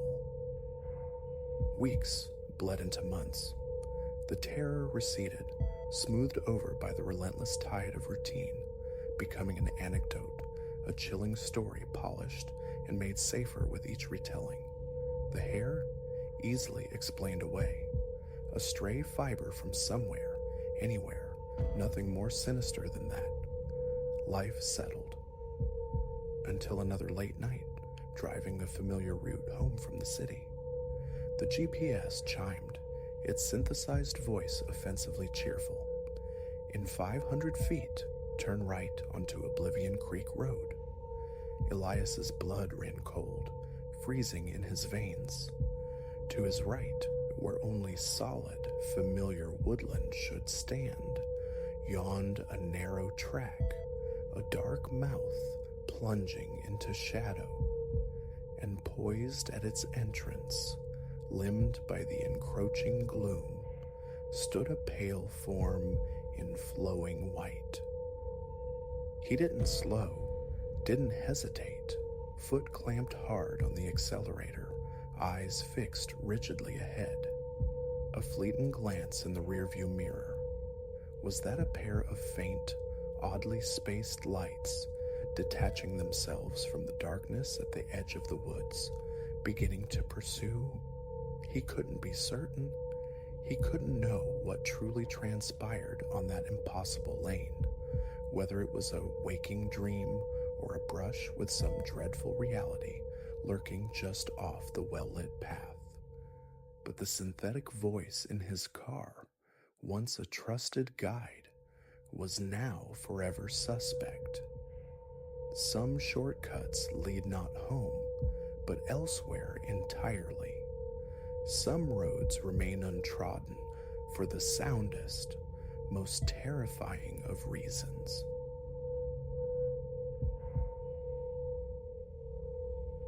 The initial tremor of wrongness resonated not from a sound, but a sight. Nestled amidst the attic's dust-furred relics lay the ragged crescent of a sandwich, half devoured. A sandwich whose existence I could not trace back to my own hands. I was merely the temporary custodian of this house, for my friend, Serafina, drawn into the shadowed upper reaches only by a relentless, papery scratching. Instead of vermin, I found this quiet testament to an unseen presence, proof that my solitude within these walls was a fragile illusion. Serafina, engulfed by a fortnight-long business venture, had offered her sprawling Victorian home as a sanctuary. With its whimsical architecture and floors that sighed underfoot, it promised a welcome reprieve from the confines of my own modest apartment. I'd embraced the offer, envisioning a miniature idol. The first few days unfurled in placid succession. My novel progressed, the grand rooms echoed only my movements, and a nascent envy for Serafina's life remained a low, manageable hum. Then the whispers began. Not literal whispers, but the house settling into its ancient bones, or so I initially reasoned. A timber's complaint here, a structural sigh there, the mundane chorus of age. Yet the symphony grew discordant. Footfalls ghosted overhead when I was demonstrably alone downstairs. Latches clicked open and shut on untouched doors. And persistently, insistently, the dry scrabble emanated from the attic space above. Rationalizations, squirrels perhaps, or raccoons breaching the eaves, felt thin, inadequate explanations for a growing conviction that something resided here, operating outside the predictable physics I clung to.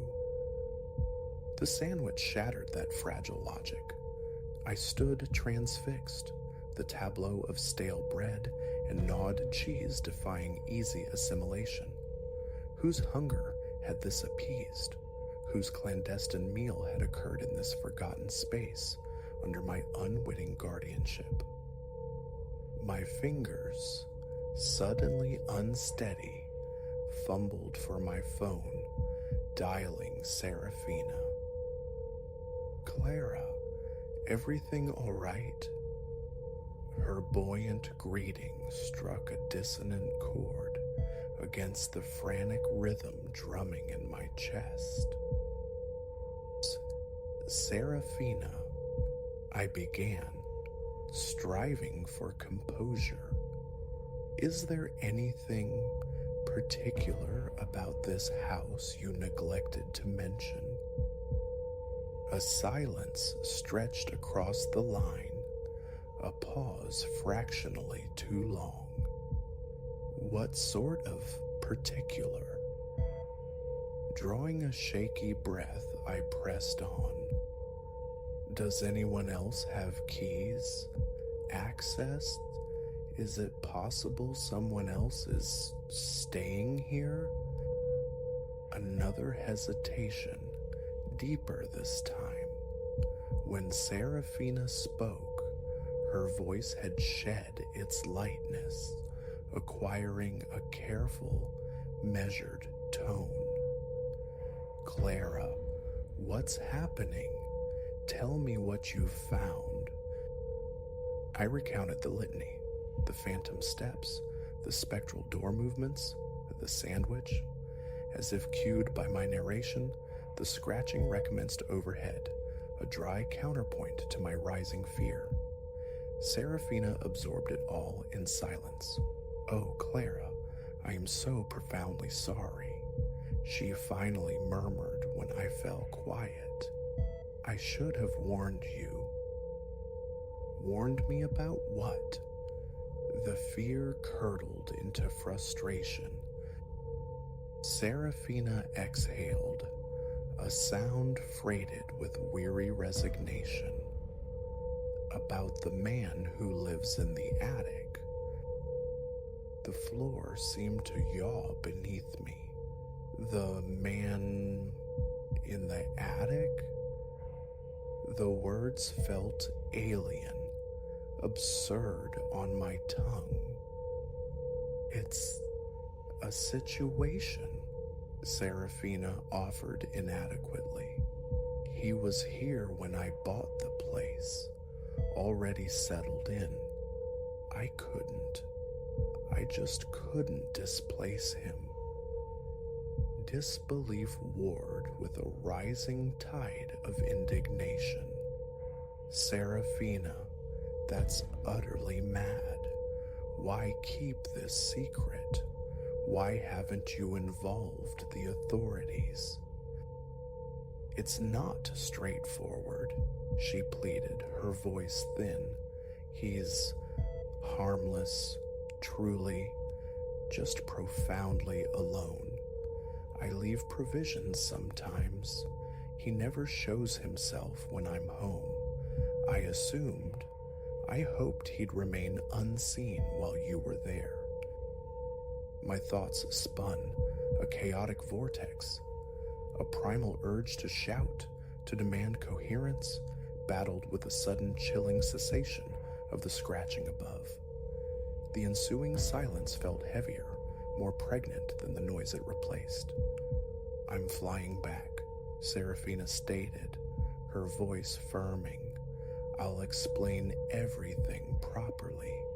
Just please, Clara, stay out of the attic." The call ended, the phone nearly slipping from my trembling grasp. Stay out of the attics? The irony was bitter.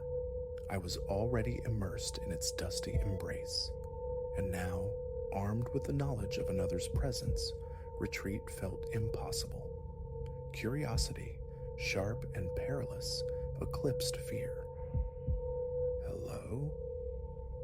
My voice, thin and reedy, barely disturbed the thick air. "I know you're up here. It's all right." A void answered. Then, almost imperceptibly, a soft rustling whispered from behind a leaning tower of forgotten cartons. "It's okay," I repeated, projecting a calm I absolutely did not possess. "I'm not here to cause trouble. I just want to understand." Slowly, achingly, a figure disentangled itself from the penumbral corners. Tall, almost skeletal, draped in clothes that hung like tattered flags on his gaunt frame. A wild cascade of matted hair merged into a beard that grazed his sternum, but his eyes halted me, startlingly lucid, intensely blue. They seemed to hold their own faint luminescence in the gloom. "Greetings," he offered, his voice a parched rasp, unused. "My apologies for the sandwich." Hunger gnawed. I stared, momentarily robbed of speech. This was tangible. A man truly resided in Serafina's attic. Who are you?" I finally stammered. A melancholic smile touched his lips. "My name has faded like old ink. It's been an age since it was spoken. Serafina uses Silas sometimes, but it doesn't feel quite right. How long have you been here? He gestured vaguely with a thin hand. Years? Perhaps cycles of seasons beyond counting. Time behaves fluidly up here. I shook my head, attempting to dispel the mounting sense of unreality. But why stay? Why hide away like this? Where else is there? He countered, his gaze sweeping the cluttered space. This is my anchor, the world outside. His voice dropped. It doesn't mesh with me anymore. As he spoke, a peculiar phenomenon caught my eye. The air immediately surrounding him seemed to waver, like heat rising from asphalt. His movements possessed a subtle lag, a fractional delay, as if reality itself struggled to keep pace with his presence. "What are you?" I whispered, an involuntary step carrying me backward. His smile turned wistful, uncertain. I was tethered once, a man, I believe, engaged in certain explorations, probing the fabric between moments. He paused. Now I exist in the seam, something adjacent. A powerful instinct urged flight, a desperate scramble away from this impossible entity. Yet something rooted me, perhaps sheer incredulity, or the profound ancient sorrow swimming in those luminous eyes. Why did Serafina let you remain? She perceived me, he stated, the simplicity profound, truly saw the state of things, and she didn't recoil. She conversed, she brought sustenance, she reminded me of... He trailed off, his form flickering, momentarily translucent before coalescing again. I blinked, convinced my eyes were deceiving me. "Forgive my unsettling presence," he resumed. "I endeavor to remain inconspicuous when others occupy the house.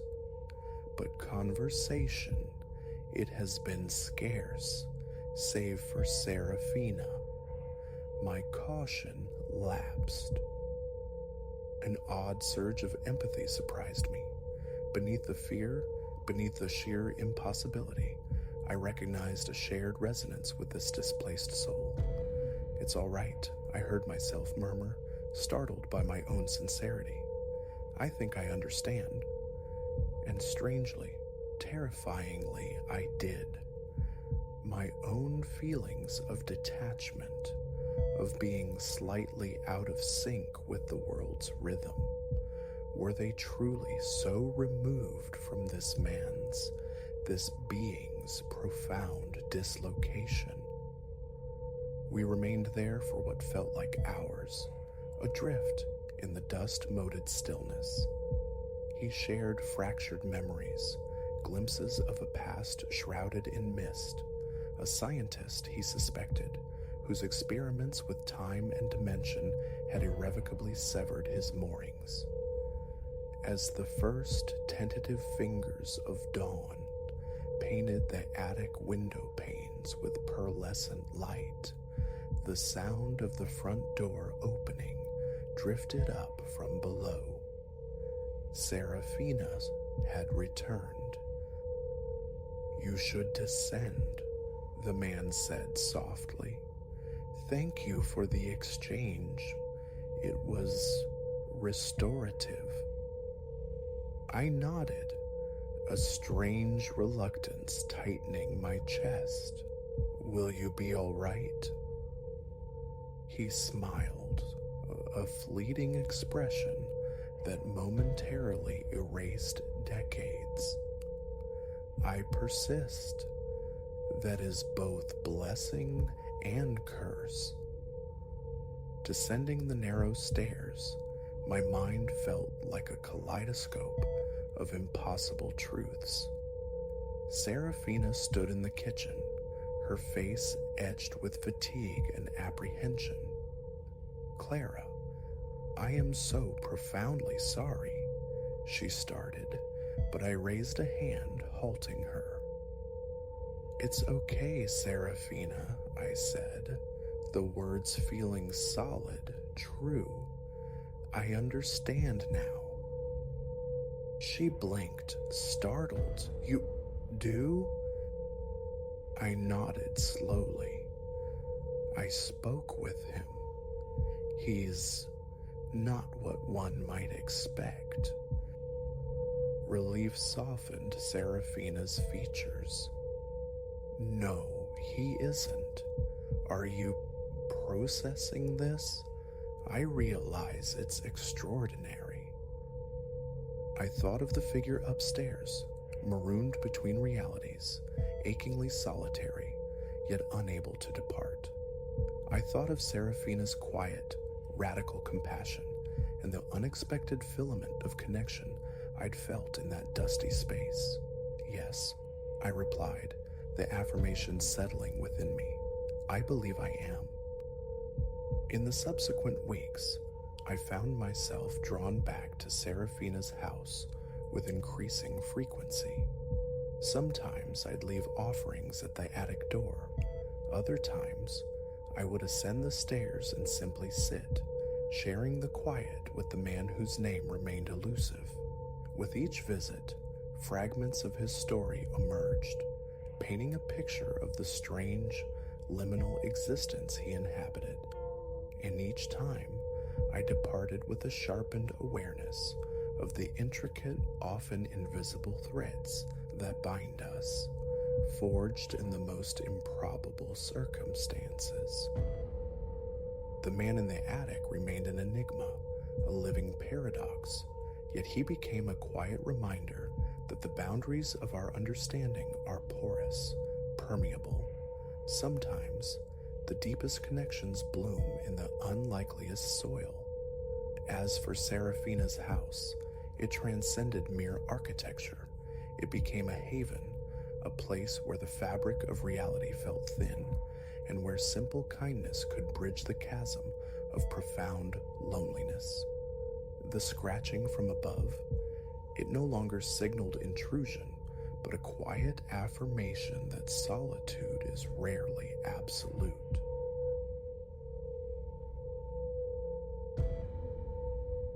This mountain hollow was meant to be a sanctuary, a place where the world's clamor dissolved into windsong and silence. Elias had come seeking that rarefied air, that profound quiet. The first night nested him in peace, a stillness so deep it felt like absolution. But the second night, something shifted in the fabric of the dark, a subtle alteration suggesting presence, the feeling of being observed. No proof, merely an instinct prickling along his nerves. Then it began to coalesce, a fleeting silhouette glimpsed among the pines as daylight bled away. Now, the nights are strung tight with apprehension, and the days offer little respite. He came craving solitude, this stark isolation. He wonders now at the wisdom of that desire. Weeks have passed since his arrival. He recalls the heave of bags onto the rough planked floor, the rhythmic thud of logs stacked by the hearth, the meticulous sweep of his gaze into every shadowed corner. The cabin itself is a compact heart of wood and stone, one main room incorporating a rudimentary kitchen, a sleeping alcove curtained off, a minuscule bath. An old cast-iron stove squats centrally, its belly perpetually demanding timber against the pervasive chill. The windows are tall, narrow apertures, like watchful eyes, fronted by a thin porch that wraps around two sides. Beyond lies only the vast, indifferent expanse of snowdrifts and towering pines. The road, a single lane snaking down the mountain, becomes impassable in heavy weather, a feature that had initially sung of perfect seclusion. No neighbors, no traffic drone, just Elias and the wilderness. Those first days were a ritual of settling, firewood holed and stacked, clothes stowed, the small generator tested, his laptop claiming the kitchen table. He'd envisioned writing, perhaps just thinking, letting the mountains of silence scour his mind clean. Daylight hours were calm, punctuated only by the sigh of wind through branches or the soft collapse of snow from burdened limbs. Nightfall deepened the quiet, yet felt benign. He secured the door, drew the thin curtains, lit candles against the encroaching dark. That first night held its peace. It was near dusk on the second evening, Elias standing by a window, waiting for coffee to brew on the stovetop's warmth. He looked out. Something snagged his attention at the edge of the clearing where the forest thickened into deeper shadow. A trick of the light? The gnarled shape of a distant trunk? As his vision adjusted, he perceived movement, slow, fluid, like a shadow detaching itself, then abrupt stillness. A cold wave washed through his stomach. His heart gave a startled leap. Nothing, he told himself firmly. Eyes playing tricks in the gloaming. He stepped back from the glass, poured his coffee, and forced the image from his mind. Later, immersed in the profound darkness that follows mountain twilight, he extinguished the lamps and peered through a gap in the curtains. The sky glittered with stars, but the moon was a mere paring, casting little illumination. He squinted, searching the monochrome landscape. Empty. Then, as his pupils widened, a faint disturbance registered near one of the larger pines. The suggestion of a human outline, devoid of detail or feature. He watched, scarcely breathing, and swore it shifted, gliding a few paces nearer. His breath grew shallow, the familiar icy dread tracing a path up his spine. He remained frozen, staring, fighting the urge to blink. When he did, inevitably, the figure seemed to have advanced again, fractionally closer. He recoiled from the window, mind racing. A frantic urge to burst outside, to shout, to challenge it with his flashlight warred with a paralyzing uncertainty. Was he conjuring phantoms from the solitude?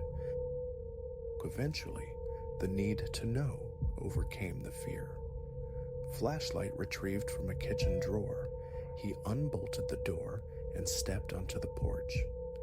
The cold struck like a physical blow, his breath pluming white in the torch beam. Snow crunched sharply under his boots. He swept the light across the trees, probing the darkness. Nothing. The silhouette was gone. He circled the cabin, beam cutting arcs through the night, illuminating only snow and silent trunks. No footprints but his own, no sign of passage. Retreating inside, he secured the lock, the tumblers clicking unnervingly loud in the quiet. Sleep, that night, was a shallow, fitful thing. Morning brought a self-conscious flush. Fatigue, surely. Shadows, given undue substance by an anxious mind. He went out for more firewood, and that's when he saw them. Dark impressions stamped into the pristine snow, forming a circle around the cabin, a complete, deliberate ring, perhaps 20 or 30 feet from the walls. He approached, heart sinking. not animal spoor. They resembled boot prints, yet seemed subtly larger than his own. He followed the perimeter, confirming its chilling geometry. The snow within each print was slightly compacted, suggesting careful, measured steps. His stomach tightened. He scanned the surrounding woods, the silent, snow-draped slopes. Empty. Only the whisper of a high wind disturbed the stillness. He took pictures with his phone, but the light was flat, his hands unsteady. The images captured little of the profound wrongness he felt. The day passed under a pall of unease. He forced himself through mundane tasks, tidying, organizing supplies, checking the generator again, testing the emergency radio.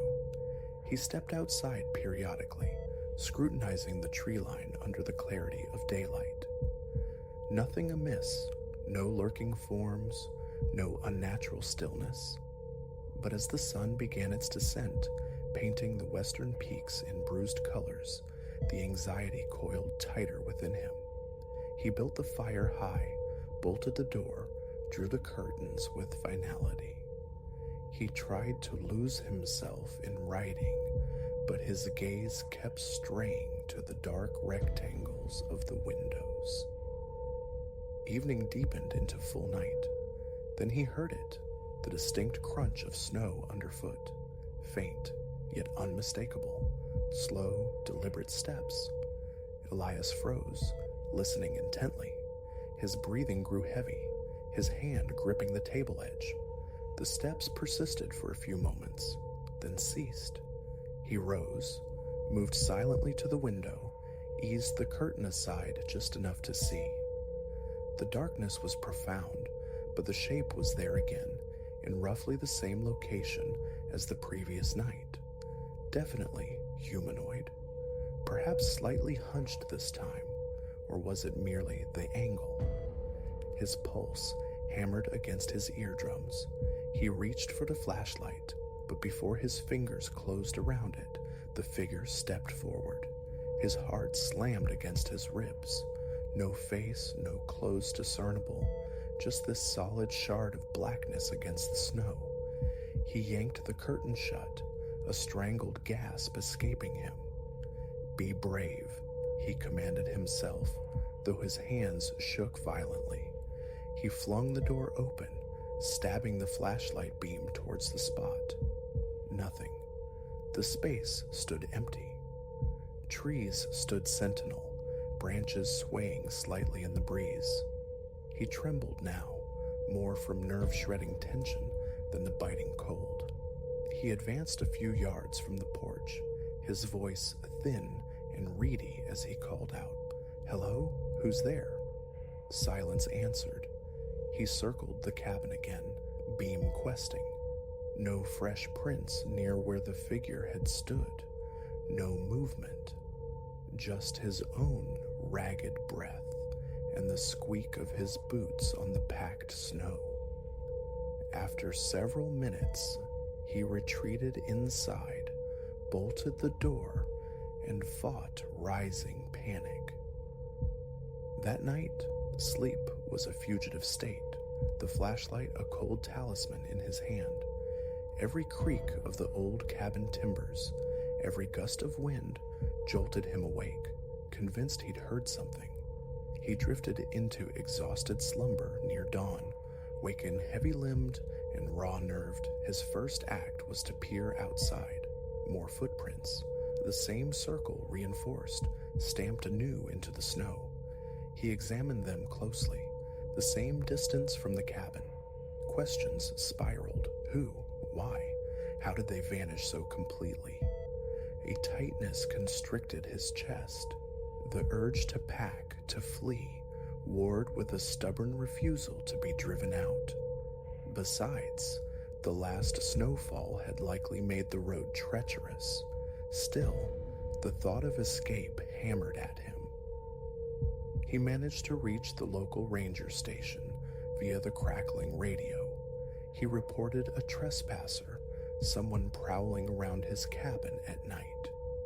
Had he seen the person clearly? No. They promised to send someone to check, perhaps the next day, maybe the day after. Short-staffed, they explained. He tried to keep the desperation from his voice, merely stating, "I'm worried someone's messing with me." They logged his details, promised to be in touch. During the day, he immersed himself in chores. Chopping wood behind the cabin became a frantic expenditure of energy, the cold air searing his lungs, muscles burning. Physical exertion offered a temporary distraction, but his head swiveled constantly, scanning the tree line. The hours crawled by. Mid-afternoon found him studying the circle of footprints again, noting the consistent spacing, the even stride. He tried to estimate the walker's height, the type of boot, but the impressions remained vague. Dark depressions in the crystalline snow, lacking any clear tread pattern. Larger than his, though. Definitely larger. Late afternoon arrived, bringing its familiar cargo of dread. Daylight leached from the sky, and he hated the moment the sun dipped below the jagged horizon. He heated canned stew on the stove, eating mechanically, his gaze flicking constantly towards the windows. Outside, the snowfields blushed orange, then violet, then deepened into indigo as the stars emerged. The knot in his stomach tightened. He lit a lantern, checked the flashlight batteries again. Around the time true darkness settled, the crunching sound returned. He set his bowl down, instantly alert, slow, measured. One step, then another. His heart thudded against his ribs. His hands trembled. Rising, he grabbed the flashlight and moved quietly to the front door, his boots whispering on the floorboards. He unlocked it, paused, listening. The crunching continued, closer now, then stopped. He wrenched the door open, projecting the beam outwards. It sliced the blackness, illuminating snow, tree trunks, nothing. He stepped onto the porch, breath coming in short, sharp gasps. The hairs on his nape prickled. "I know you're out here." His voice cracked, betraying his fear. Silence answered. Utter stillness. He slammed the door, heart hammering, and threw the bolt. This time, he resolved to watch. Extinguishing all light, save the low-burning lantern behind him, he positioned himself near the window, cracking the curtain just enough. The forest was an impenetrable wall of black. It took long moments for his eyes to adapt. Then he saw it. Closer now, perhaps within 30 yards, standing utterly still, facing the cabin. His mouth went dry. His pulse roared in his temples. He stared, locked in a silent confrontation. It felt like an eternity, though likely only a minute or two passed. His palms grew slick with sweat. He thought of his phone, the camera, but feared looking away. As if sensing his thought, the figure seemed to condense, to crouch or sink downwards. He blinked, and it was gone. He scrambled up, nearly stumbling, and burst outside again, flashlight beams slashing wildly. Nothing. No fresh prints where it had stood. No sign of departure, just the immense cold and the suffocating darkness. He paced the confines of the small cabin for an hour, a caged animal trying to outrun its fear. Why? How? The questions beat against his skull. He finally slumped into the chair by the stove, straining to hear over the thrum of his own blood. Did he hear scraping near the walls, or just the wind's restless fingers? His body remained coiled, every muscle taut. The flashlight lay beside him, joined now by the heavy iron fire poker. He remained vigilant until the first gray hint of dawn softened the eastern sky. Rising stiffly, eyes burning from sleeplessness, he went to the door. Outside, inevitably, the footprints, the perfect circle, renewed. He searched desperately for any other tracks leading away. Any clue? Nothing. It was as if the walker had simply materialized, traced their chilling path, and dematerialized again. A surge of helpless fury mixed with terror washed over him. He kicked viciously at the snow, scattering a section of the prints, then stopped, realizing he might be destroying the only evidence he had. Frustration choked him. He just wanted it to end. Elias hasn't left. He remains, still waiting for the Rangers, though hope dwindles with each passing hour. A storm is predicted.